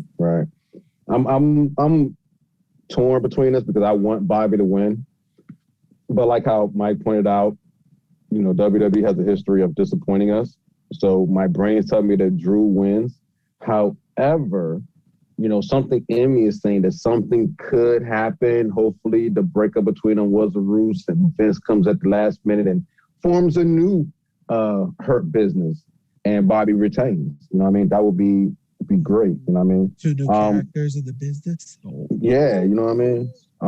As far as predictions go, for me, well, let me get you guys predictions first. Any predictions for night one of WrestleMania? Something's going to happen crazy. Something's going to happen unexpected. Yeah. I think a prediction. Something crazy is that Bad Bunny's going to come out with another song.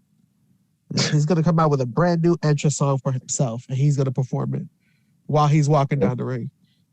He's going to take Booker T's stand to another level when he's out there commentating. He's going to have Damian Priest standing there the way that Booker T was standing there. I'm stopping them all at him. Once again, tune in Wednesday, 6:13, Faye Productions, in the Four Corners of Wrestling podcast, old school show, baby. Old school Wednesdays. But we kicking it old school, baby. Oh yeah. Oh yeah. Because we be getting busy. Oh, dig it, brother. Oh yeah. Cause when you talk about the old school, I gotta break it to my macho man voice now. You know what I'm saying? I gotta take it back in the day and let the people know that it's for real, that it's serious. We're here for the people. Tell them. Yeah, can you dig it? Oh yeah. One of my predictions for this WrestleMania, the SmackDown Women's Championship match, something has to happen. Bailey has to come out or something because technically Sasha. The man. Yeah, or yeah. Something has to happen. You know what I mean? Something has to interfere with that match to where we don't get a clear winner. And I'm actually interested and looking forward, because you think about Seth Rollins' track record with the outfits, he has some pretty cool outfits coming out. So I'm interested in seeing what he comes out with. You better check out his catalog. Huh? Better check out his catalog.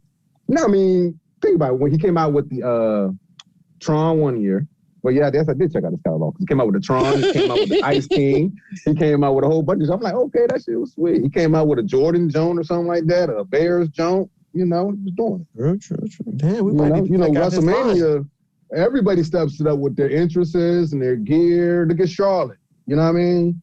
So, I know because it's a podcast, because y'all can't really see this, but wink, wink. Hey, Rollins, wink, wink. Just free plug. Just gave that to you, you know. Cut the check. Let them know. All right. So moving on to night 2 of WrestleMania, which is taking place April 11th. All right. We got the Raw Women's Championship match. We got my boo Asuka, giggity goo, and everybody's boo Rhea Ripley, giggity goo, for the Raw Women's Championship match. Who you got? Multi-Man Mike T. No one is ready for Asuka. My baby, that's my boo right there. Good pick. Who you got, Tone? Got to go with Asuka. Yeah. All right. Quavo. Damn, I knew I was supposed to do this. I was supposed to learn the song. I was supposed to practice this shit in the mirror so that way it would sound good. But I'd be forgetting how it goes. But this is my Rhea. She winning this one. Take it. What? How dare you go against my boo? You ungrateful son of...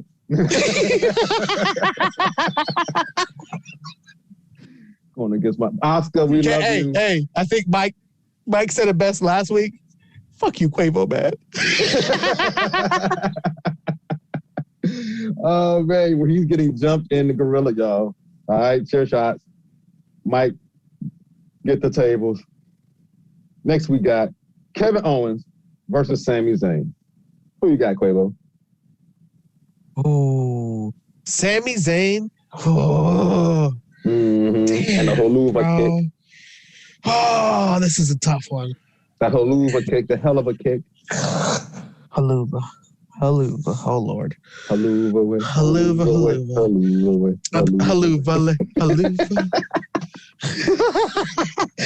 Man, Sammy, you need this win, bro. I'm gonna put a very small bet on you. Very small bet on you, because I still think KO would still mop the floor with you. But Sammy, take this win, bro. Please take this win. Okay, Sami Zayn. Okay. Mike T. I'm gonna go Kevin Owens, and he's gonna jump off the pirate ship. Right. Nice. Tone. Big KO. Okay. Stunners all around, except for Quavo. He's going with Sami Zayn. He thinks there's a conspiracy, y'all. All right. Next, we got the It's U.S. a conspiracy. You gotta say it right. It's a conspiracy. What's it around? Next, we have everybody's favorite 420 guy, Riddle, going up against Sheamus for United States title match. Who gets the win? Quavo. Going Riddle? He better win. Bro! You take that win, bro. You take that win, bro. You do it. Make him tap. Do whatever you got to do. And look, you know, Rastaman doesn't like hearing the word top, but you make it tap. You make him tap. You take that win, baby boy. Bro. Okay. Bro. So who you got? Riddle or Sheamus? I'm gonna go with Sheamus. Okay. Tom said new U.S. champ in the mix. Okay. Hollywood, Multi-Man, Rastaman, Mike T, Diamond Corner. Riddle. Who you got? Riddle. Oh, snap. Going with the bro. Okay. Next we got The Fiend, Bray Wyatt versus Randy Orton. Multi-Man, who you got? Bo Dallas. Bully! Oh, shit. My bad, The Fiend. Okay, I figured that. That's the thing too. I literally put the check mark by the field. He said Bo Dallas. Like, okay. Who you got, Tom? I'm gonna go with The Fiend. Okay. Jose? Quabo? I hear voices better win. You better win. Hey, Orton, you better fucking win, bro. You better win.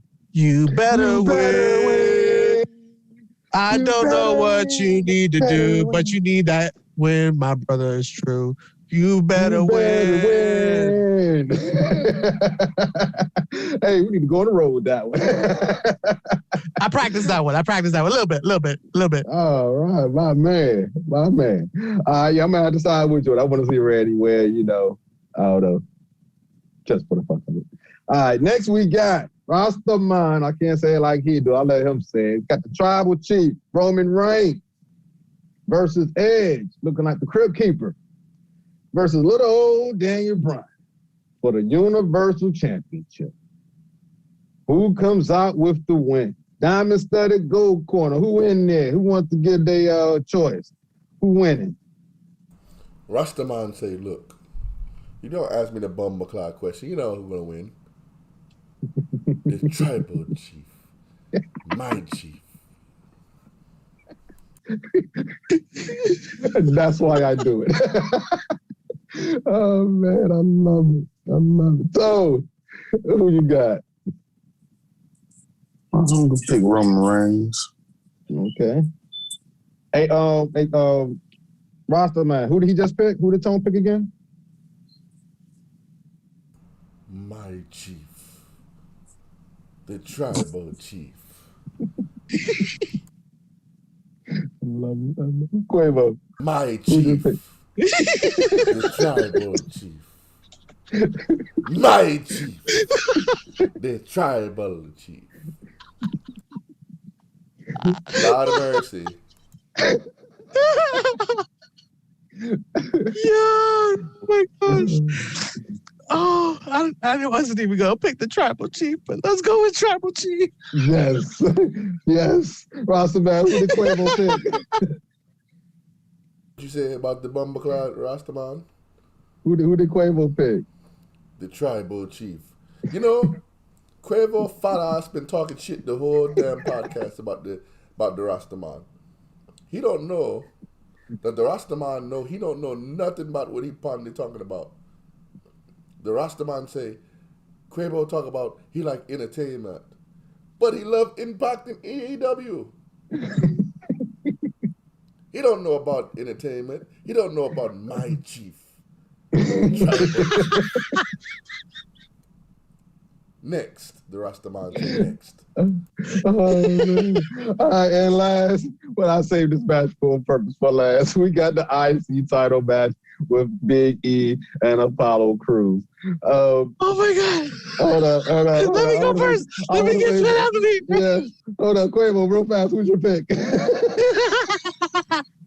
Just to piss him off, I'll go with Apollo Crews. Oh, shit. Okay, Tone, who's your pick? Go Big E. Big E? Oh, shit. Okay. Diamond Corner. You know who the Rastaman about to pick? You know who the bumbleclad Rastaman about to pick? Who do you think the Rastaman going to pick? I think you're going to pick Apollo. The Rastaman said, "You're right, Marshall. That's why you're the host with the most." The Rastaman said, "Marshall is the host with the most." Lord of mercy. But me say, Bumbleclad Apollo, man, he got to win, man. Because Biggie, you guys talk about the singlet. Biggie, you look stupid on this show. You put on some tights and a shirt, man. Please. And get it done, and just go bald. You look stupid. You got a real bold cut. You're black. Not supposed to have that. Oh, man. You look like someone put Tupperware bowl on your head and you just cut around the bowl. Me say, Apollo Crews wins the dumb boom boom boom boom match. Back to Wakanda. Hey, what do you think about Tone's pick of Big E? Tone knew him. He not know what he talking about. He don't know. He just see two black man. He just see two black man on the screen. He said, "I'm gonna pick the bigger one." That's it. I'm gonna pick the balder one. Oh man. He don't know that Apollo Crews used to talk regular 2 weeks ago. He don't know that the Apollo Crews. He doesn't know that the Apollo Crews got the Bumbleclad strength of an ancestor. He does not know that Apollo Crews carry a spear that's bigger than him. He not know that spear don't have fireworks like the knife that Drew McIntyre have. Right. Oh my gosh. No fireworks, no pyro, no nothing. None. Just spear. Can't get in the ring. You know what he need to do? You know what Apollo needs to do? If he lose, What's that? he need to get a spear to my tribal chief. A real man that should have a spear. Oh shit. Oh man. Hey, if they don't put this over, ain't it? Now we got one more segment of current news. But I just want to say, Bumbleclad, we got the current news. I can't. Yeah, I just want to say with this match, Rasta man. What if they put this setting like the Black Panther with T'Challa was fighting? You know what I mean? I want to see that.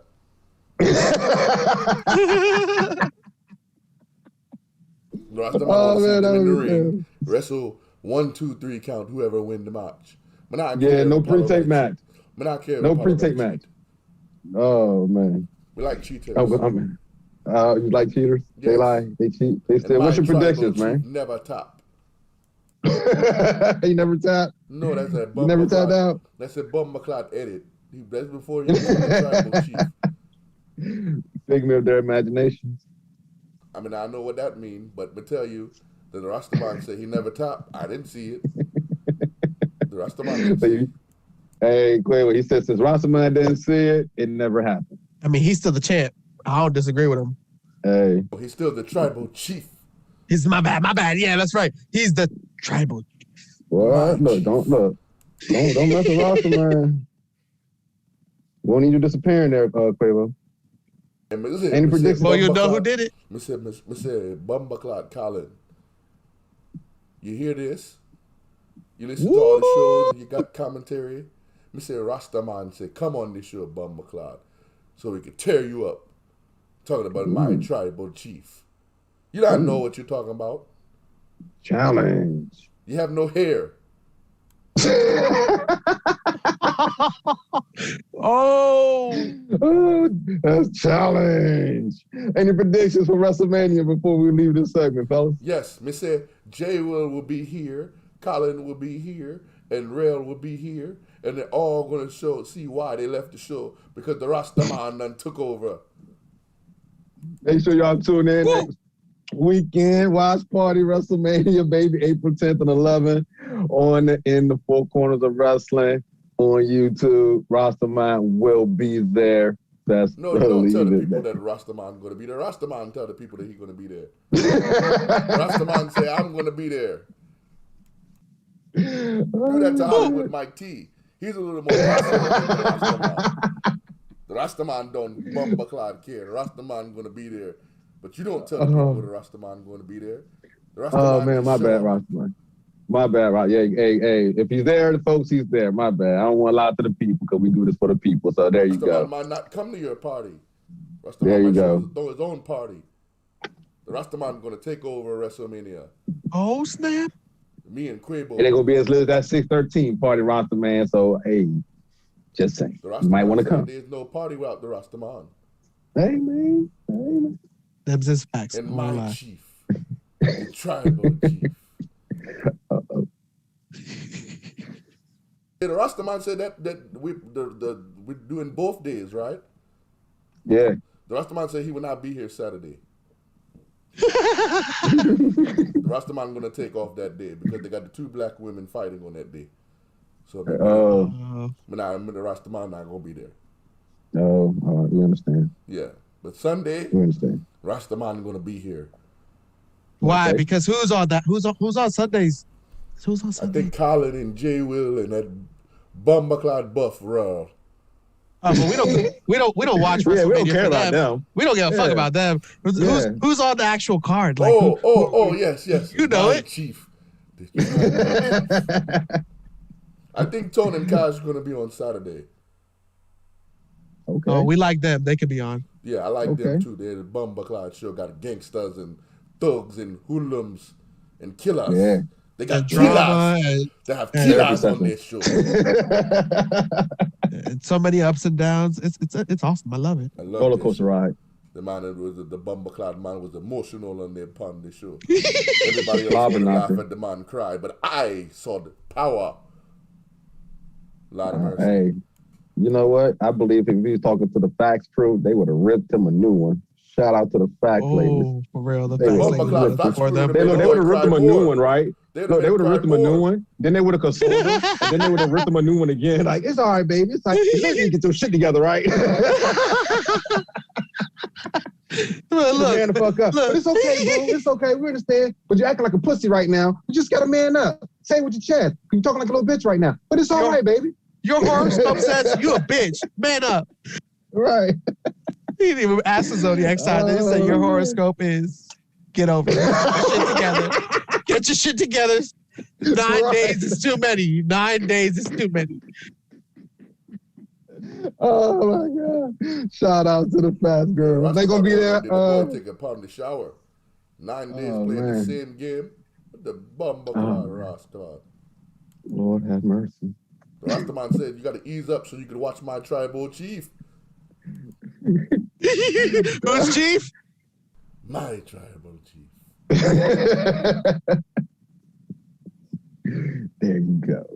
There you go. Okay, man. Oh man, thank you, Rasta man. Anything else you want to say before you go, man? Yes, please go to the next subject because the Rastaman probably got some more stuff to say about that too. I don't know what it is, but the Rastaman say Rastaman don't do pre-production.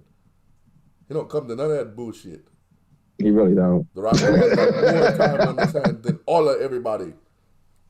He busy. All right. He's hanging out with who? My tribal chief.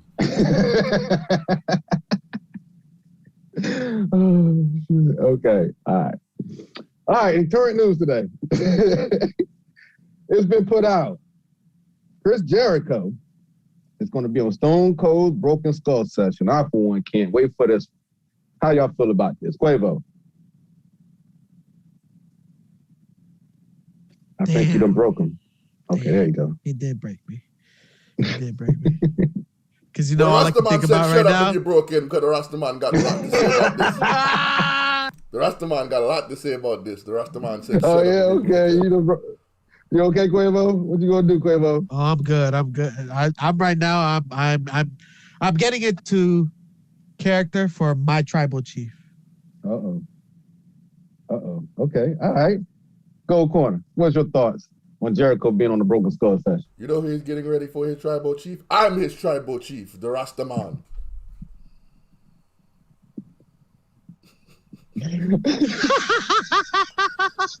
The Rastaman said, we can't wait till the forbidden door is broken down between the AEW and WWE so people can see how dumb AEW look going on the WWE show talking about nothing. Nobody gonna talk about it. You think Stone Cold gonna go to Panda Show talk about AEW? No. You're not stupid. You gotta talk to Vince. Vince doesn't care. Neither one of these people are as good as my tribal chief. So me can't wait. Me can't wait. Matter of fact, we're gonna be doing the watch party and it come on right after. But I think everybody gonna go home. But I'm gonna still be watching when they're driving home, so I can tell them and spoil everything for them. Because the Rastaman don't care. I'm turning my chat off. Rastaman will call your phone. Silent mode. Gonna tag you on everything Facebook. Rastaman will put smoke signals out there. Oh man.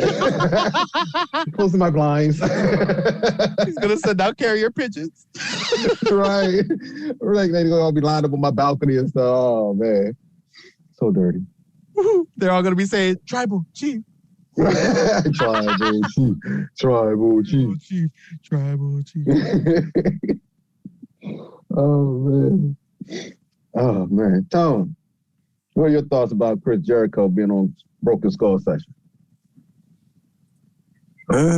Very, very interesting that he would want to go on there because, you know, he kind of don't want to, you know, have nothing to do with, you know, the WWE anymore. But I think he probably just going on there, honestly, probably just to air some stuff out that he probably been holding on to for the longest. So, you know, I'm definitely looking forward to it. Oh, the Rastaman said he wanted to be on WWE. This is the white flag right here. Mm-hmm. The Rastaman said, think so, you... this is, please take me back. But now I want to work with Tony Khan no more. I look stupid. Contract is about to expire. Come back and do the list. You may have a point. Contract is about to expire. You know, and this is what's okay with Vince. Vince might be wanting to see, like, wait, what he say, where his head is at. This would be a big thing if Chris Jericho was to leave AEW, being one of their first signees, and go back to the WWE. Ooh, that could be trouble in the waters right there. Speaking bury Chris Jericho so far down in the card. They're gonna bury him so bumbaclot. They're gonna put him on 205 Live. That would be terrible. That would. But if that happens, just to let y'all know, y'all can catch Impact and AEW on YouTube, and that's saying a lot. Maybe they're preparing to leave TV. So we spoke about this earlier in the show, guys. What are your guys' thoughts on the Hurt Business breaking up? I'm like really upset about it. You know what I'm saying? There was a report coming out that Bobby Lashley and MVP was trying to keep them together, and Vince basically put his foot down, and this killed morale in the back. How y'all feel about that? Quavo? I am extremely mad. Like, extremely mad. I said it last week. I don't want them to break them up. They just started getting a good run. I can see why Vince would do that. If y'all want to know, put hashtag why Quavo in the comment.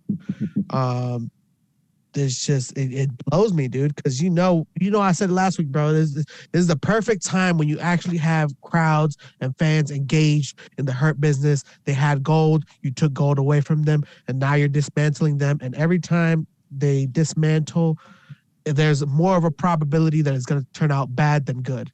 So it's just, you know, I can see why Vince does it though. And like I said, put it in the comments, put it in the chats. Trust me, I'll let y'all know. But this is just, it sucks. It sucks. Okay. Tom, what are your thoughts? Hurt Business breaking up and it bringing morale down in the back with everybody. It definitely, you know, put an impact on morale because, you know, we spend so much time, you know, building relationships with certain people, and, you know, y'all start building that chemistry up, and just out of nowhere, it just gets severed in half like that, and you basically got to not come up with something, you know, brand new altogether, but when you've been doing something that's been working for so long, to just, you know, stop it out the blue, yeah, that's going to take a hit on anybody, you know. It don't matter if you're, you know, top, you know, a top billing superstar, or, you know, if you're a jobber that, you know, come in and do squash matches, you know, that's still going to take a hit on anybody, anything, especially if you done built on that character for so long. But I mean, it is what it is when it comes to the business, because we done seen them, you know, break up factions and, you know, stuff before, but this one just, you know, hit home a little bit different. Okay. Hollywood. Well, the Rastaman, hold on. Rastaman, man, you can't sit up here and talk about this. You don't watch Raw. The Rastaman know about morale because when the Bumbleclot pipe bomb guy, you know, he was on here talking all the nonsense, the Rastaman said he need to come on the show and boost the morale. And that's what the Rastaman do. So I mean, I don't want to hear no crying about the damn morale, about the Bumbleclot morale. You do what your job is. You get the job done. And fuck the Hurt Business. It's done. What? It's done upon the screen. Oh, man. Okay, that was Rastaman's thoughts. Rastaman is stupid. He don't know what he's talking about. I'm a little optimistic because I don't know if it is fully broken up.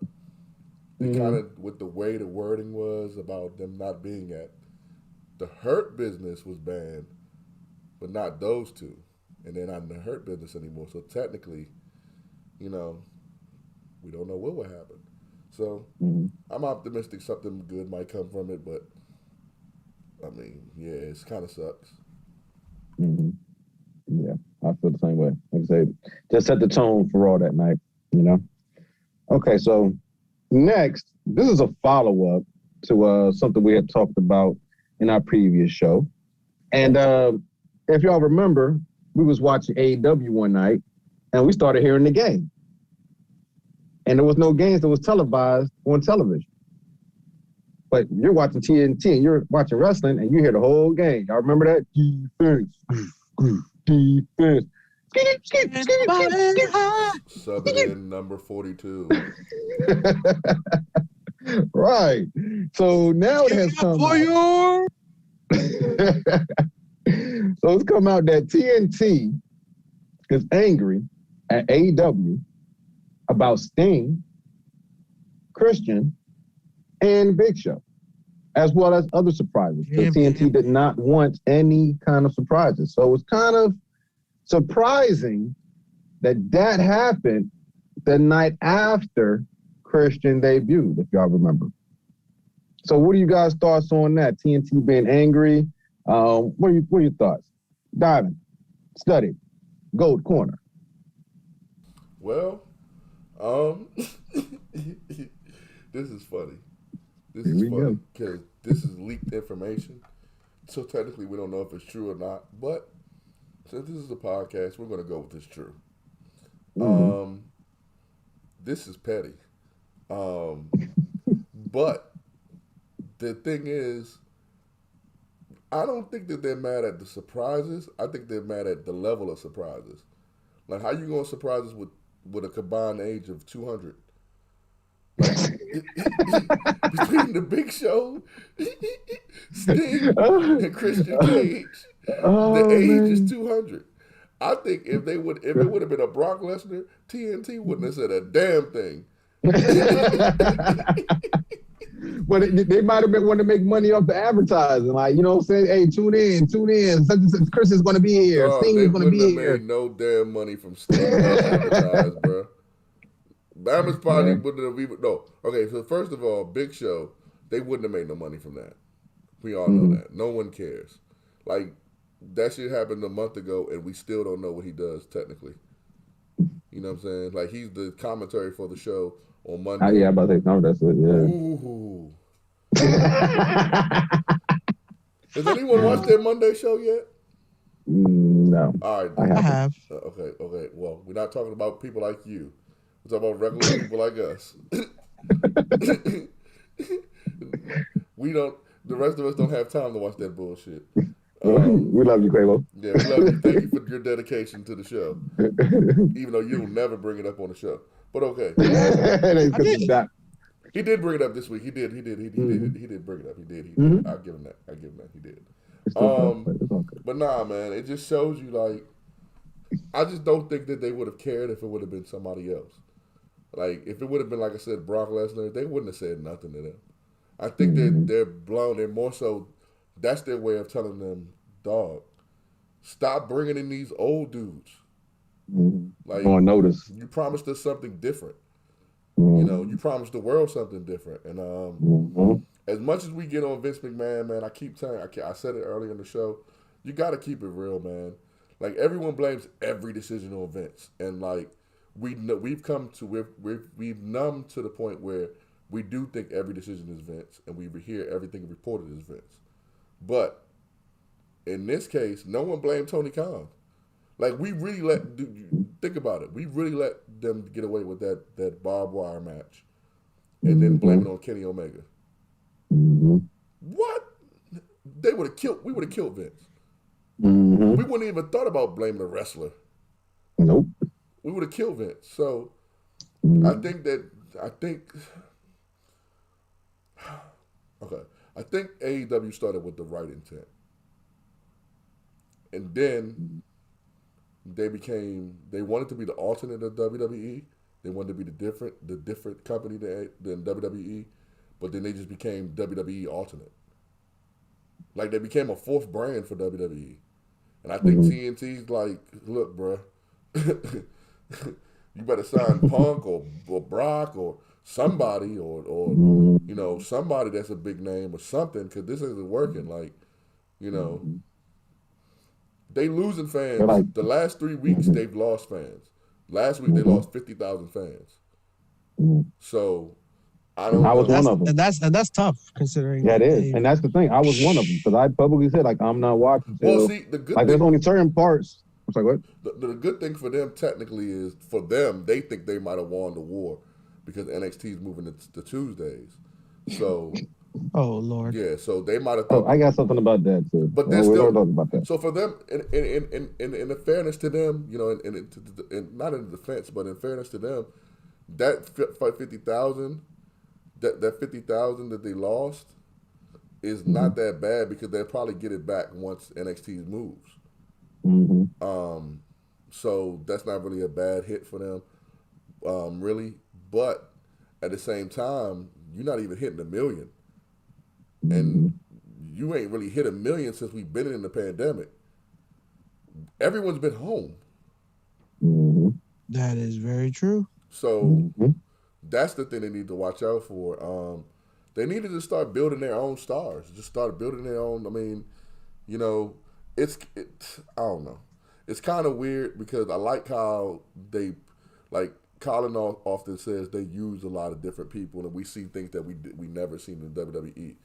But at this point now, it's starting being repetitive, because we can see everything that's about to happen before it happens. Who didn't know MJF and Jericho and the Inner Circle was going to beef? Right. Who didn't know that? Yeah, I think you actually predicted it too. And then the stuff that happens that we didn't know was going to happen, it makes no sense. Like, Jade, again, like I said, why you beat up Real Velvet again? She didn't even say what happened nothing. to you being with Vicky? Why did y'all take her away from Vicky? Yeah, like, Vicky comes out there, and then you're not even out there. You know, like, that could have actually been a good tag. You know, I'm sorry for cutting you off, but even though they should push her as a singles, that could have been a vicious tag team. Nyla Rose and Jay. I don't think with so. Vicky Guerrero as their manager. I don't think so. I mean, what's the point of having a tag team division? Having a female tag team if you don't even have tag belts, and you don't even do good with the women you already have. Like, they have talent in their women's division. They just don't utilize them right. They just don't. They just don't at all. And it's just like, I think TNT is getting tired of it. And make some women tag team belts. Put them two together. But you got stars there with them. You know what? And matter of fact, I'm gonna be on Tony Khan's side on this one. TNT, you the dumb ones for doing it again. Behind a wrestling company of a person that's never been a wrestling booker. This is the second time you did this. Damn, I didn't even see that So coming. technically it's your What fault. the fuck? How'd you hit them both with a chair shot? Nah, that's impressive as fuck. I love it. Because it's the second That was time. impressive as fuck, Hollywood. It's the Golly. second time. Like, that Christian Cage match, I literally did not talk about that match for a purpose. It was too damn long. Yes. It was too long. It wasn't a bad match by no means, but it was too long. Like, this guy came in first 3 weeks he's here, he's in the title picture, and then you got him struggling with Frankie Kazarian. What? Miro's fighting in the fucking arcade match. An arcade match. An arcade match where someone mom drops them off in the middle of the match in a van. At work. Say that again. What kind of match was it again? An arcade stampede something match. You heard that, folks? An arcade match at a wrestling event. And, I mean, listen, like I said, What man, the shit I think TNT, they're not on the same side right now. That's all I can say. That's all I can say right now. From what we're saying, it sounds like TNT needs to take that show away from Tony Khan and give it to us. We can do some great things. I don't even think that we need to have it. I think you need to give it to a serious booker because they have really. That's the only thing that AEW really lacks. I can agree with that. They give them a real booker. And I'm not talking about Jim Cornette. Jim Cornette probably could go in there and try to salvage whatever, but he don't like too many people in there to give them a real push. You know, he doesn't like the Young Bucks. He doesn't like Kenny Omega, but they're a draw. Right. They're draws. So if I inherited the company right now, I would make sure that my draws are pushed correctly, and I would make sure that I can push these younger talents that they just keep burying. Like, why does QT Marshall need a fucking stable? Exactly. Exactly. Are you really about to push QT Martin? Exactly. Which was I was saying. Y'all can get that come to us because what you're saying is way better than what they're putting out. So if they give it to us and we put out better product, imagine if they give it to an actual promoter that knows what they're doing. I think, but was my point of making that statement. And to be fair to them, their shows didn't start getting bad till the pandemic. When they had fans, their shows weren't that bad. So, I mean, we got to be a little fair to them. At the same time, I don't think TNT's being fair to them. So, fuck it. I mean, we're being fair. I think I'm being fair. He just putting out some crazy shit. Like, he doesn't need to be out there screaming like he has a bag of marbles in his mouth. Or, you know what I'm saying, whose idea was to have it snow every time Sting comes out? You know what I mean? I think that was the plan. I think that was Sting's idea. No, I think that was the plan if there was fans. It's still a bad idea, but I think that was the plan when it was fans. That's what I'm saying. I think a lot of what they was trying to do got affected because of the pandemic. And you can't really have a lengthy feud during a pandemic. Well, you probably could, but no. Well, you can if you do it right, but not the way that they're doing it. But no one has done it really in wrestling. No one's really had a lengthy feud since the pandemic in wrestling. So, well, no, the NXT. No, Bray and fucking Randy. True. Good point. I just don't see. Well, I guess when you're building a new company, I don't know. I'm trying to give them excuses, man. Kenny Omega and the Young Bucks, they've been beefing. That's my job, but don't give them no excuses, bro. No, I'm just giving them because I just think that I'm just being fair because when they had fans in there, it wasn't this bad. I mean, they did. They did stuff that. Okay, so AEW still did stuff that didn't make sense, but like for example, Chris Jericho bought a ticket to the show. How the fuck did he get a mic? Like, that doesn't make sense. They did stuff that didn't make sense, but it still was a good show, entertainment-wise. I still was entertained by watching their shows when they had fans there. Maybe the fans is what did it for me. I don't know. I think, yeah, I want to say it could have been the fans made it a lot easier, more engaging. But 2021, they've been horrible. Oh, I know. It's been hard to watch. Okay. Tom, what are your thoughts?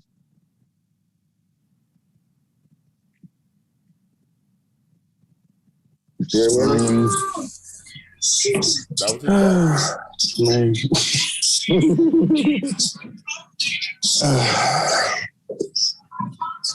don't know. I mean, Mike pretty much said everything that I was thinking. So, it is what it is when it comes to AEW. Right. Okay. Quavo, anything onto that? Yeah, look, I had high hopes for AEW, so as we all did. Yeah, look, I'm gonna give y'all the benefit of a doubt. I'm hope that you guys listen to us, listen to what Hollywood was just saying, because that can make the difference. And trust me, y'all just need you need these little adjustments, these little tweaks, man. Just and be consistent with it. That's it, man. Just please, for people like me that have to defend you on this show, we're trying to make you look good. Give me a fighting chance at least. Yeah, and cut the check for Quavo. Cut it. You know what I mean? Cut it. And y'all got to start with Jade. Push Jade. You know what I mean? Come on, y'all got the talent there. Y'all got the talent there. Listen, we are trying to help you. We have been supporters of you guys since day one. Cody, hey, I remember you Stardust. I know you didn't like the Stardust gimmick. I was with you then. I was supporting you. I loved your pops. I loved your brother. When this shit came out, like Hollywood said, we was one of the first supporters for this brand. We was for you. Please, we are still with you. Come on. We're rooting for you. Like I said, man, they got to feed their families. That's how I'm looking at it. They got to feed their families, but yeah, exactly. I watched that shit for this show. That's it. That's it. And Cody, yeah, if it wasn't, but I probably wouldn't be watching it. Yeah, cause like I came out and said I wasn't watching. Cody, you overrated, bro. Yeah, I don't even watch AEW live anymore. I catch it on YouTube with no commercials, and you can fast forward through the bullshit. Every time that man comes out, wrestling doesn't just have one royal family. Yes, it do. The McMahons. You, Cody, are not the royal family. Dusty, your dad was royal. You and your brother ain't royal. And you really, dog, like I said a couple weeks ago about Cody, for some reason Cody has this Triple H complex where he thinks he's at this point in career, he can just start putting people over. Tried it with Orange Cassidy, tried it with Darby, tried it with QT Machado. No.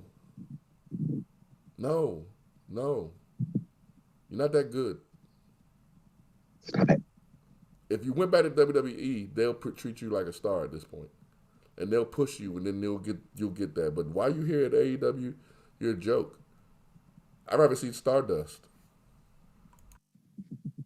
Ooh, the gimmick he hated, and I actually enjoyed Stardust, but he hated that gimmick. To your point, Mike, good shit. Because they wouldn't let him be crazy. Because it was his idea, but they wouldn't let him be. They wouldn't let him do the stuff his brother used to do. Outlandishly so. Yeah, they wouldn't let him do stuff that his brother used to do. So that's why he got mad and took his ball and went to the independents. And again, Cody, you've done I will say, you've done a lot of good for wrestling outside of WWE. But I think that you could be the voice of reason over there. But you know what? I'm in a nice mood today. It's Easter. So I'm giving he's got to be any good. Yeah, I'm giving the benefits of the doubt. I do think Cody's the one over there that's saying, hey, yo, this is stupid. Let's not do this. And he's getting voted out. But I also think the Young Bucks and Kenny Omega at this point, who are the other EVPs, I don't even think that they got to say so anymore. So you think it's all Tony Khan over there? I think it's Tony Khan. I think it's ego to let him go. And I think that he thinks that he's Vince. And you ain't even Shane. No bull. You damn sure ain't Stephanie. Hell nah. No, he's definitely not Stephanie. No, and definitely ain't no damn Vincent Kennedy Sr. That's what we trying to be. That's what we think we're trying to be by inventing. If anything, you're Ian McMahon. The one we don't hear about? Yeah, I just made that up. He's probably a McMahon that nobody ever knew. No, we're not talking about Hornswoggle. Hey, that's funny. All right, so moving on. My girl Paige. Paige is trying to make a comeback, y'all. You know what I mean? She's got inspiration from Daniel Bryan. She's got inspiration from Edge. Two superstars that were told that they were never going to wrestle again due to neck injuries. She said she feels good, said she's feeling healthy. She's trying to come back. What do y'all think about that? Quavo, what do you think about Paige trying to return to the square circle? I actually like Paige. I would love to see her come back. Also, I would love to see AJ Lee come back. Things. Giggity. Yes. But yeah, if we have to pick one, and if we had to pick one, and I'm gonna put that question out for those of y'all that are listening. Put in the comments, who would you pick, Paige or AJ? But I would definitely like to see Paige come back. Definitely. Hell yeah, be more entertaining. Man, AJ is not leaving that DC money to come back and get in the ring. She's over there writing comic books for DC Comics, baby. She's getting that dude. She ain't messing with these folks. But if she does come back, I would love it. I would be top bucket list choices. Her and CM come back together. Oh man, it's over. Yeah, you could. Take all my money. I would be full on tribal chief. Full on tribal chief. He's gonna make it deflecting. Full on tribal chief. It's gonna say. I'm gonna have to change my name from Jose Quavo to Tribal Quavo. That's how I would have to change, bro. Oh man. So, what's your thoughts on Paige trying to return to the square circle? I like to see it. Paige was, always a, good performer, good wrestler when she was, back before then, the injury happened. So, it would be entertaining to see her step back into the square circle again. Okay. Mike T, how you feel about Paige coming back? Disrespect shown towards Paige by you guys is just amazing. When did AJ come up? Quavo. What did she have to do with any of that? Nothing. That's why I said she's not leaving DC to come back. So I was talking about Paige. The disrespect towards Paige. The total disrespect towards Paige. But, yeah, I don't want to see her come back. No? Nah. I got two reasons. Wait, what the? Wait, okay. What? Yeah, I got two reasons why I don't want to see her come back. Two very good reasons. And I don't think either one, I don't think when I say them, you guys can argue with them either. One is health. It's not worth it. It's not worth it. Two, you're inspired by Daniel Bryan and Edge, and you want to come back for them. Well, let me tell you from the fans' perspective. At this point with Daniel Bryan and Edge, we wish they didn't come back. Good point. So we could have did without both of them, their comebacks. I wanted to remember Daniel Bryan as the leader of the Yes Movement the first time. I wanted to remember Edge as the rated R superstar, the real rated R superstar. This new guy is like Jordan with the Wizards. Same thing with Daniel Bryan. It's like Jordan with the Wizards. No one cares about this run with Daniel Bryan. Yeah, okay, I'll take that back. We did care when he was the eco-friendly champ. That was pretty entertaining. But other than that, it's like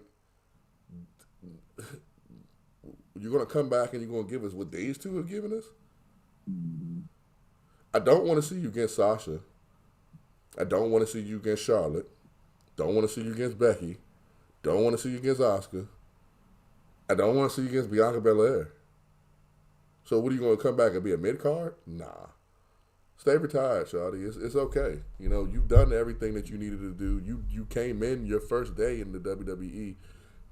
It was the Divas champion. And you've done a lot, you know what I'm saying? And you've gone through a lot for this business, personally and professionally. You're in a good spot. Take care of yourself, man. Like, really, like, it's not that serious. Like, if you're thinking about coming back for the fans, I can speak for many fans. I can't speak for all of them, but I can speak for many of them.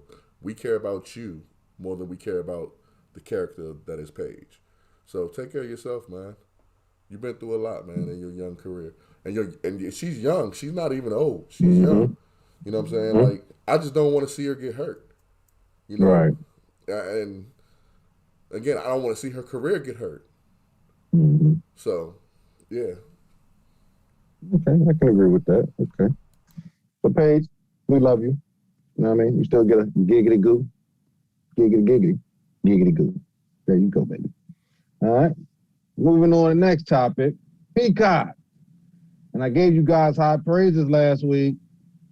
But now the word got out. Y'all removing that sexual content from the Attitude Era. Oh man, how y'all feel about this? Peacock going in, removing content when they launched the WWE Network, and now there's no more network. Oh man, Hollywood, what's going on in the world today? Oh, thank God he went first. Well, I want to just, I don't want to, I'm going to be kind of brief on this one, but I want to give y'all something like a real thing outside of wrestling, just a life thing. I think that the way the world is now is the way it was intended to be, but we messed it up so much that we're blurring the lines on everything. Like, for example, I think you're supposed to be open and free. However, I feel as though we've been so open and free for so long that we blurred the lines on certain things that, for example, there's a lot of people that think that the people that like the DX mocking the nation, we're sensitive. And in reality, that shit should have never happened. Mm-hmm. But we're labeled sensitive because it happened. And we look at it now like, oh, no, I don't know. I want to watch that. Like back in the day, we were so desensitized to it that, oh, this is just DX mocking the nation. How it is. You know, yeah. I think that we've messed up the world so much that we can't even enjoy the shit that we're supposed to enjoy no more. And everything's being attacked, you know. So I saw this coming a mile away with Peacock. I knew that it was certain things that was on the WWE Network. Because it doesn't even ask you when you log on to Peacock, are you 18 or over? Mm-hmm. And once I knew that, I saw that, I was like, oh yeah, it's going to be some changes. So, I mean, I'm not really too mad about it. I got to see what they change, though. Because if they're just taking out the mocking of the nation, that's not, I mean. Well, that was one thing they took out. They took out, I think Edge had pointed out that little segment with him and Lita in the ring. Okay. I believe they took that out. Okay. I mean, hopefully, I don't know how long this deal is. I think it's a 2-year deal, a 2 or 5-year deal. Hopefully, it's. I don't know. Hopefully, Vince takes the network back and just makes the network just exclusively for WWE people. But I guess if you're on that big of a platform like the Peacock Network, I don't think they should have ever went there in the first place. But I mean, I guess if you're going to be on that type of network, you can't really have that type of programming on there. So, I mean, I don't know why people are surprised, but it is what it is. Okay. What if they just happen to take everything, Raw, SmackDown, in a deal with USA and Fox, just put everything on Peacock? Like, that'd be crazy. Oh, they better not.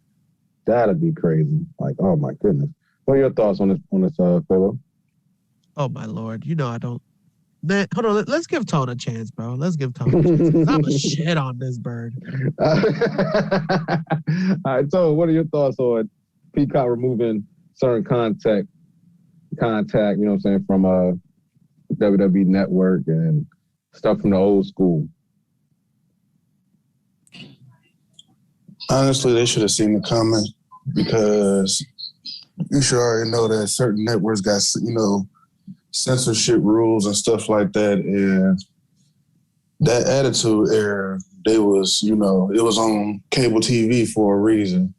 So, you know, and like Mike said, you know, Peacock is like a, you know, it's almost like a family app almost too, because you get access to like a lot of older shows from back in the day and stuff like that too. So, you know, a kid could be on there by himself when they're like, oh, wrestling.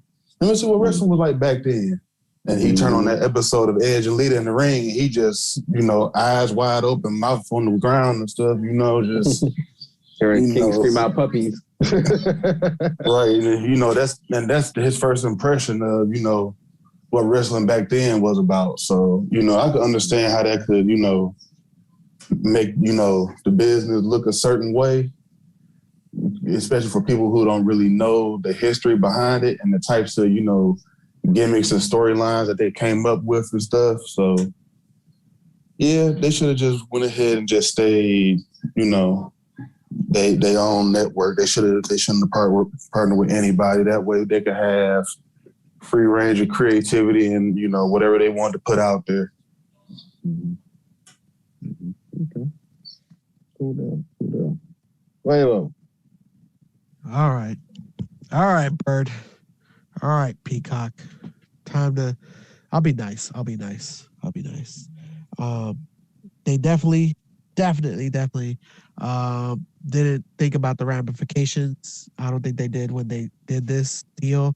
But at the same time, it makes me think they probably thought it out ahead of time, because what better way to make you realize that you took the WWE network for granted by giving you Peacock, who makes it a lot harder to enjoy what you love watching. We don't show a lot of the behind the scenes in the show.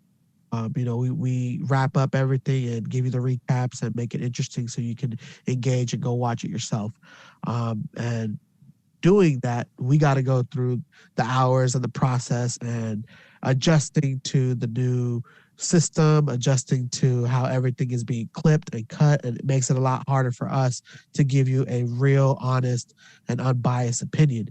So for me, it's very hard to enjoy wrestling from the WWE when they do this kind of stuff, not thinking, oh, well, you know what? The people that are diehards are going to stick with this network. And I can assume that, and this is just me assuming it, that when they made this deal, they were like, well, we're not at the same viewership that we used to be, so let's go on to a network that will bring us in other views and give us that spotlight, because it is a spotlight seeing WWE as a network the moment you turn on the Peacock network. So it's a lot of things that I'm uncomfortable with, but I'll tell you this much right now. It doesn't look good, but it is going to make us realize, well, F it. Hopefully this 2-year deal will be done fast. We won't even feel it. And then once they're done, back to the WWE network and we get all of our shit back, hopefully. But that's just me being hopeful.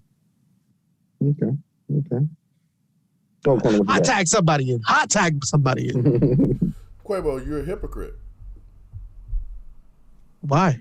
Because last week when we did, and you just said behind the scenes on this show, when we did the Chris Benoit show, we was about to do another WrestleMania with Chris Benoit, and you was like, no, we don't need to do it. Everyone said it, not just saying you. And when we talked about Chris Benoit, you said you didn't want to talk about it. So I'm confused. How could you be upset that they're editing some of the stuff that they found that is deemed sensitive, and there's stuff that you don't even want to talk about? Well, it's not stuff that I don't want to talk about, and I'm not saying specifically those are the things that I wanted to see. Never said that. What I am saying is that we don't get a choice on deciding what is censored and what's not censored. One of the things that the WWE Network was, I guess, willing enough to do was to leave the shit as is. And at least at that, we had it as is, so we can at least remember all the shit that's in there. But seeing it this way, I mean, we see the shit that they're literally taking off. The Godfather, Val Venus. You're going to take out all these like good characters that we actually gravitated to, we enjoyed because of the gimmick. Okay, so again, Jose, at 16 years old, I was 16, 15 years old. Was I really supposed to be watching a man walking around the street talking about the hoes and smoking weed? Big Bavoski. Well, let's be real. At 16, right now, those kids will see it on their phone before they see it on the Peacock network. That's not what I asked you. That's not what I Well, asked. You asked me a personal question. You asked me a personal question about you. How can I answer a question about you? See what I mean? You ducking the question again. I'm asking you, at 16 years old or 15 years old, you're right. I won't make it about me. Should any 16-year-old or 15-year-old be watching that? Should any 16-year-old be watching that? Fuck yeah. Okay. An honest opinion, yes, because the world, you can't be sheltered your whole life. What does that have to do with what? Wait, what? Life is real, bro. So life is real. 60-year-olds you can't watch porn? Nigga, I'm not saying they should. I'm not endorsing that, but I'm saying there's nothing that's gonna stop them from that. Yes, it is. It's called parenting. What the fuck? What are you so talking you're about? telling me that even with good parenting, you can stop your kid from watching porn? I didn't watch porn bro. until I was 21 years Bullshit, old. Bro. Bro, bullshit, bro. I didn't. What are you talking about? Well, I think what Jose is trying to convey is I didn't smoke till I was 21 years old. So right. It's not right. No, they shouldn't be watching it. But I think in this day and age, it's easier for them to get access to it than it would be for us back in the day. It's wrong. And that's the point. So that's the point that I'm confused why anybody would be mad at Peacock for making it less easy for them to watch it. What? Wow. That makes no sense. If you're saying that it was easier for us to watch it, now you have a point that people are going to watch it regardless of what any of that. I get you. That's a valid point. That is a valid point. People are going to do what they want to do, whatever. I don't know what you think of me because when I said I didn't watch porn until I was 21, you said that was bullshit. But you didn't know me at 15, 16 years old, Jose. But Max can tell you, I didn't lose my virginity till I was 18 years old. I didn't smoke a joint till I was about, I want to say 18 years old. I didn't do none of that shit. So I don't know what your perception of what I was or how I was living or the people around me was living, but that ain't what we aren't just running around wild. Now, I said that to say that if you're saying that it's easy for them it's harder for, okay, and in one sense you're saying that it's harder for parents to prevent them from doing it because they're going to see it anyway. So if you're saying that and Peacock is taking it off to make sure that people don't see it, then why is anyone mad at them? I'm confused.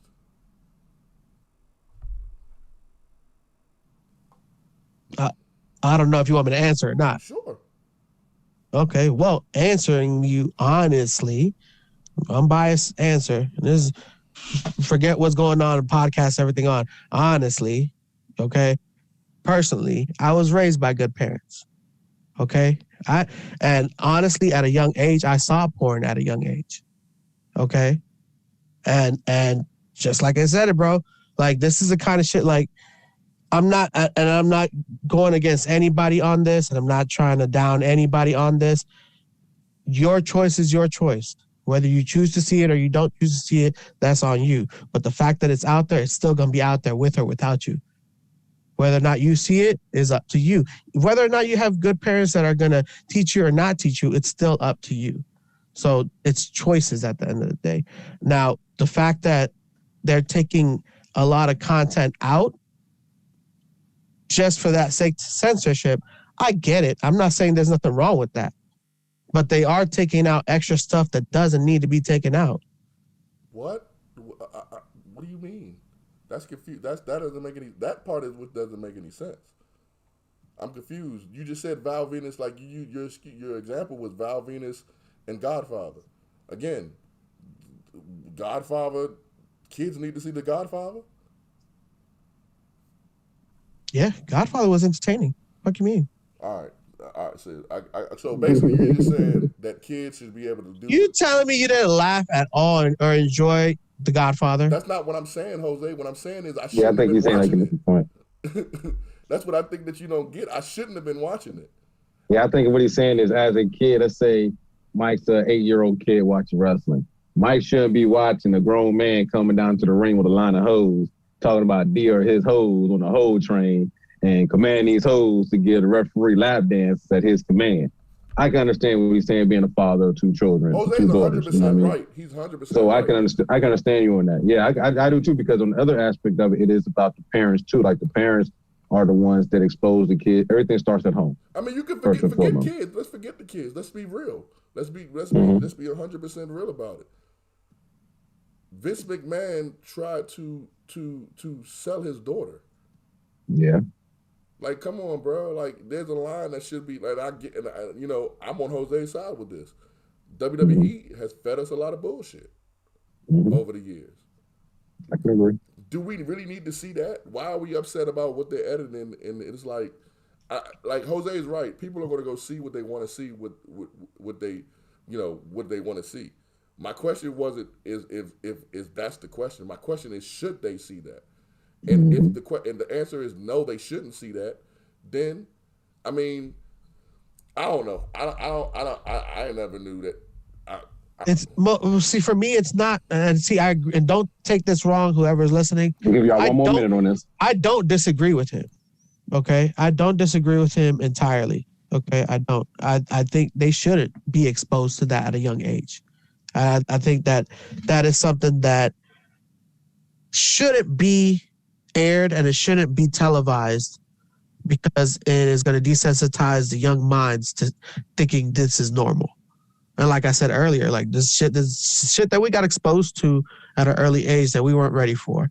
But at the same time, it makes you realize, okay, it's choices. You gotta be willing to make that decision. And yeah, I do agree with you. They should take it out to respect the fact that the network and the guidelines of that network are PG. They're PG friendly. I get it. At the same time, for me as an adult, though, I feel like the whole reason why y'all did this deal, like from the get-go, I didn't like the shit because I knew the shit was going to happen. I knew they were going to try to censor shit and take shit away and away and away. And honestly, like this, I mean, I don't know. But they've been edited stuff from the WWE Network. That's why I'm saying. Yeah, I know they did, but it wasn't like, bro, like yes, they're taking out a lot. Yes, they're taking out a lot. They took out everything that was Hogan. What? Anything when Hogan first got banned, anything that Hogan was involved in, they took it out. So they've been doing this. That's what I mean by the fake outrage. People be having fake outrage. They've been doing this. But now that the Peacock has made an announcement saying that they're doing it, now everybody's all upset. But the WWE been doing this. I think that they just brought Chris Benoit back, didn't they? Because for a minute you couldn't find nothing with him. Like if you I feel like they did. I feel like they did. Yeah, that's what I'm saying. Like for a minute you couldn't even search Chris Benoit. Mm-hmm. So that's what I'm saying. Like people, we get it. I just think, and I get what Jose's saying. Like I guess people say that's reality, but to me, it takes a village to raise people and to raise these things. And I agree. It just feels like more and more and more and more every year we go into, everyone is more open to letting people just do everything. Sex is on regular TV now. Like, you know what I'm saying? Like, and I'm not saying that.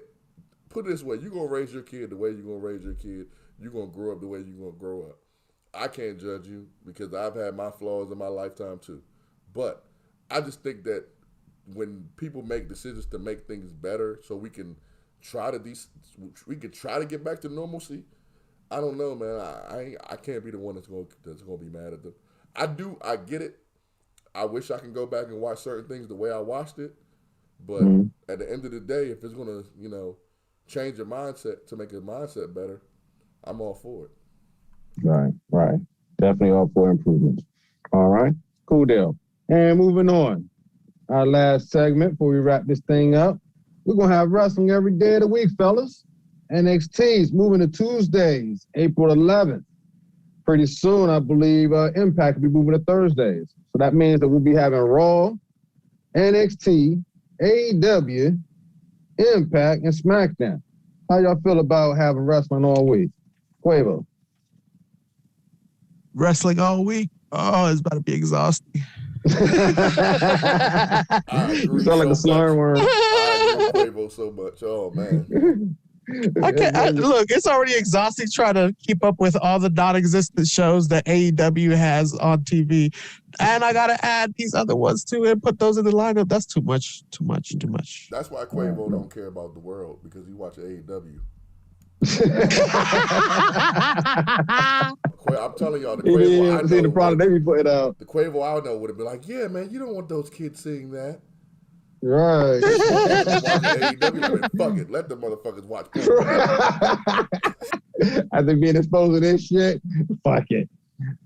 They're just saying anything out there. And I ain't gonna lie, they be saying anything. They had thumbtacks out there before. It's good to see that again. Legos. Oh, that's crazy before shit. The show, Quavo was like the nicest guy. He would have been like, man, you know what, man? Kids shouldn't watch that stuff. They should be eating candy and going to school. And now since he's been watching AEW Darker, AEW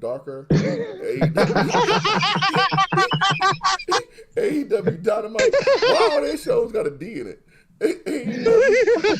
Because that's their rating. That's their standard rating. It's a D show. Every time. Oh, man. Jose been watching all them shows, and ever since then, Jose just said, fuck it, man. I don't care, man. Go ahead, kids. Man. Watch all the porn. Matter of fact, Oh, Lord. We are not advocating that here in the four corners of wrestling. Please do not. We do not endorse it. That is not. No. Oh, my Tune in, goodness. kids, next week for Quavo's porn pics. Lord have mercy. Oh, man. That's his category. On next week's episode of In the Four Corners. He said, I'm going to get his cancer. Oh, my goodness. Quavo's favorite category is ebony. What do you think about wrestling all week, man? So you mean to tell me a different day, a different show to watch? Oh, Lord. Yeah.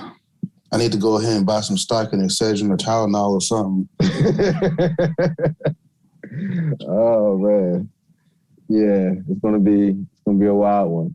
It's gonna be a wild one. But you know what? At least that gives me a time like to get a break. You know what I mean? That's how I'm gonna look at it. You know what I'm saying? Trying to balance the work life.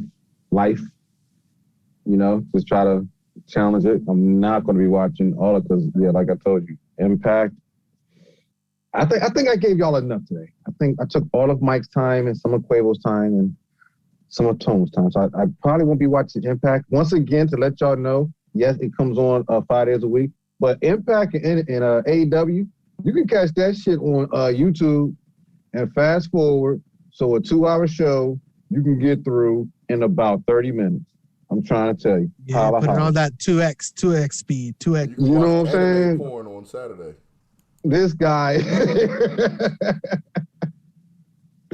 Oh man, see, I'm about to log on and do some work. That's what I'm about to get. I'm gonna start focusing on my day job. That's what I'm gonna go do. Oh man, but that's been our show for today, ladies and gentlemen. Hey, y'all have a good time. Huh? No more porn? Nah, no. It's time to get ready for the week. Time to get ready for the work. Ain't come out and talk about it. Oh Lord. I'm glad. Hamilton. No, Hamilton's not down yet. Hamilton, say he's still in route. Hamilton is in route for censor, right to censor. So Jose, you would have. Oh man, Tone, you have a good time today, man. You live on the air with the folks, man. You have fun on the air. Oh, you know it. Most definitely. My man, Quavo. Got fun today, bro? Always, man. My man. I know Hollywood deal with it. Multi-man in the diamond-studded gold corner. I had fun until the end. Quavo promoting kids watching porn and shit. What the fuck is this going? Hey, don't be putting that evil on me, Ricky Bobby. Come on, man. I said we had a meeting about taking it to the next level, but damn. Well, what this kind of controversy? Quavo had this thing in the beginning when he was competing with Tone and Cash, and him and Jay Will was competing with Tone and Cash. I see what you was trying to do today. We had to compete with them, because they had the Cry Game. So we had to take it to the next level. Kids, do not do drugs and porn. Don't listen to Quavo. Don't try this at home. Don't listen to Quavo. And if there was anyone that only use the parental controls. Listen, if y'all haven't seen the roles that are established on this show yet, Quavo's the Charles Barkley of this show. He's not a role model. Do not listen to him. Of any sort. As a last comment, of any sort. Don't watch porn. Don't do drugs. Don't watch R-rated shows. Stay in school. Listen to your parents. No, Quavo wouldn't tell him skip school. Don't be a fool. Yeah, Quavo wouldn't tell him skip. Well, shit. He didn't watch porn. I don't know. Never mind. You know what I'm saying? I didn't say watch porn. Come on, man. Don't put this shit on me, bro. No. I didn't tell you to watch porn. No, you didn't say that. But you did say watch a porn star. Because I said, what? Kids should watch Godfather and Val Venus. You said, yes. Like Daniel Bryan. He did his best Daniel Bryan impersonation with the both fingers in the air and everything. It was one of them situations where you wanted to be combative with me. And after you said yes, you thought to yourself, fuck. Right. And he was like, yes, no. Oh. He muted his mic so quick. He was like, damn it. He got me. I had him the whole goddamn conversation. I was killing him. I even got aggressive with my voice. I had him. And then when he hit me with that question, now, fuck. Damn. Oh man. Kids do not watch porn. You know how people at the end of this show usually end it with matter of fact, go ahead and end it. I'm not even gonna say what I was gonna say. Go ahead. Nah, hey, go ahead. Look, before I do, man. Now we gotta know. Now we gotta know. Damn it. Don't worry. Hold on. Let me get this out first. Let me get this out first. You know what I'm saying? Go ahead and tell the people where they can find you at Hollywood. Man, I was gonna spell out my shit this week, but there's no point.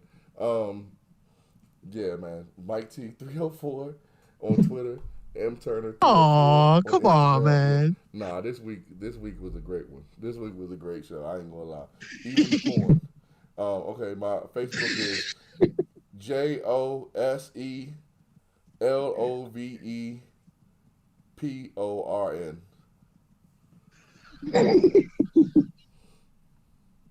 What's your Twitter?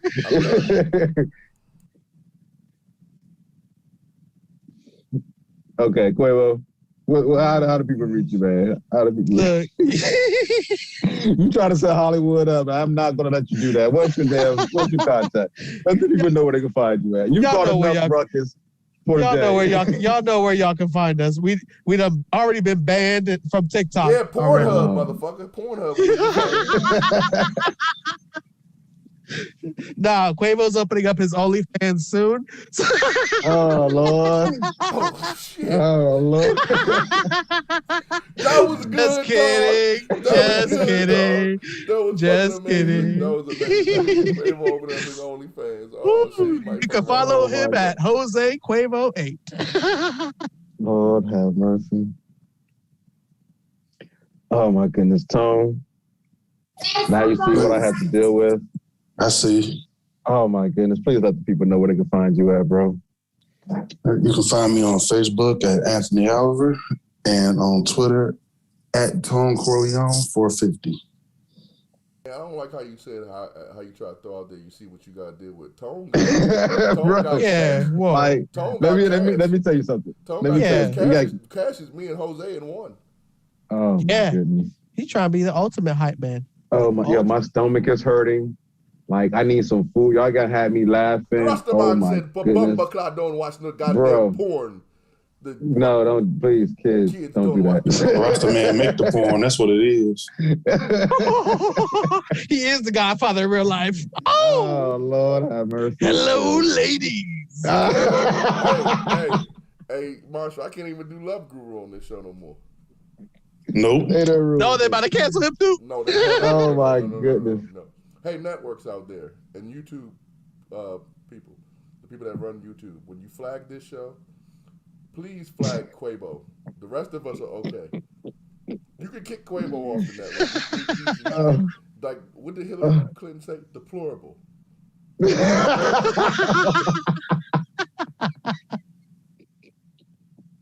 Y'all can do a TNT with Quavo. Whenever Quavo starts, just play a game over his voice. Oh man, hey, it's been a great time here in the Four Corners of Wrestling podcast. I am your host, Marshall, Mr. Soul Simmons. Oh my goodness, it's been a blast. And you already know you can catch the fellas Tone and Cash on Tone and Cash Gaming Pad Podcast Thursdays at 11. As we pointed out earlier, catch up with my ladies of the Facts crew every Friday morning. Them ladies talking politics, relationships, life, and entertainment. I am your host, once again, Marshall, Mr. Soul Simmons. Catch me on Twitter, Instagram, and Facebook at Soulboy1521 at Marshall Soul. This is a 613 Faye Productions. Catch us on Facebook, Instagram, and YouTube. 6/13 Faye Productions on Facebook, 613 Faye DMV on Instagram, and 613 Faye Productions right here on YouTube. Goodness gracious. Man, I'm going to give you some water and some food. Y'all, man, had me laughing the whole damn time. I appreciate y'all. Happy Easter. Once again, everybody, happy Resurrection Day.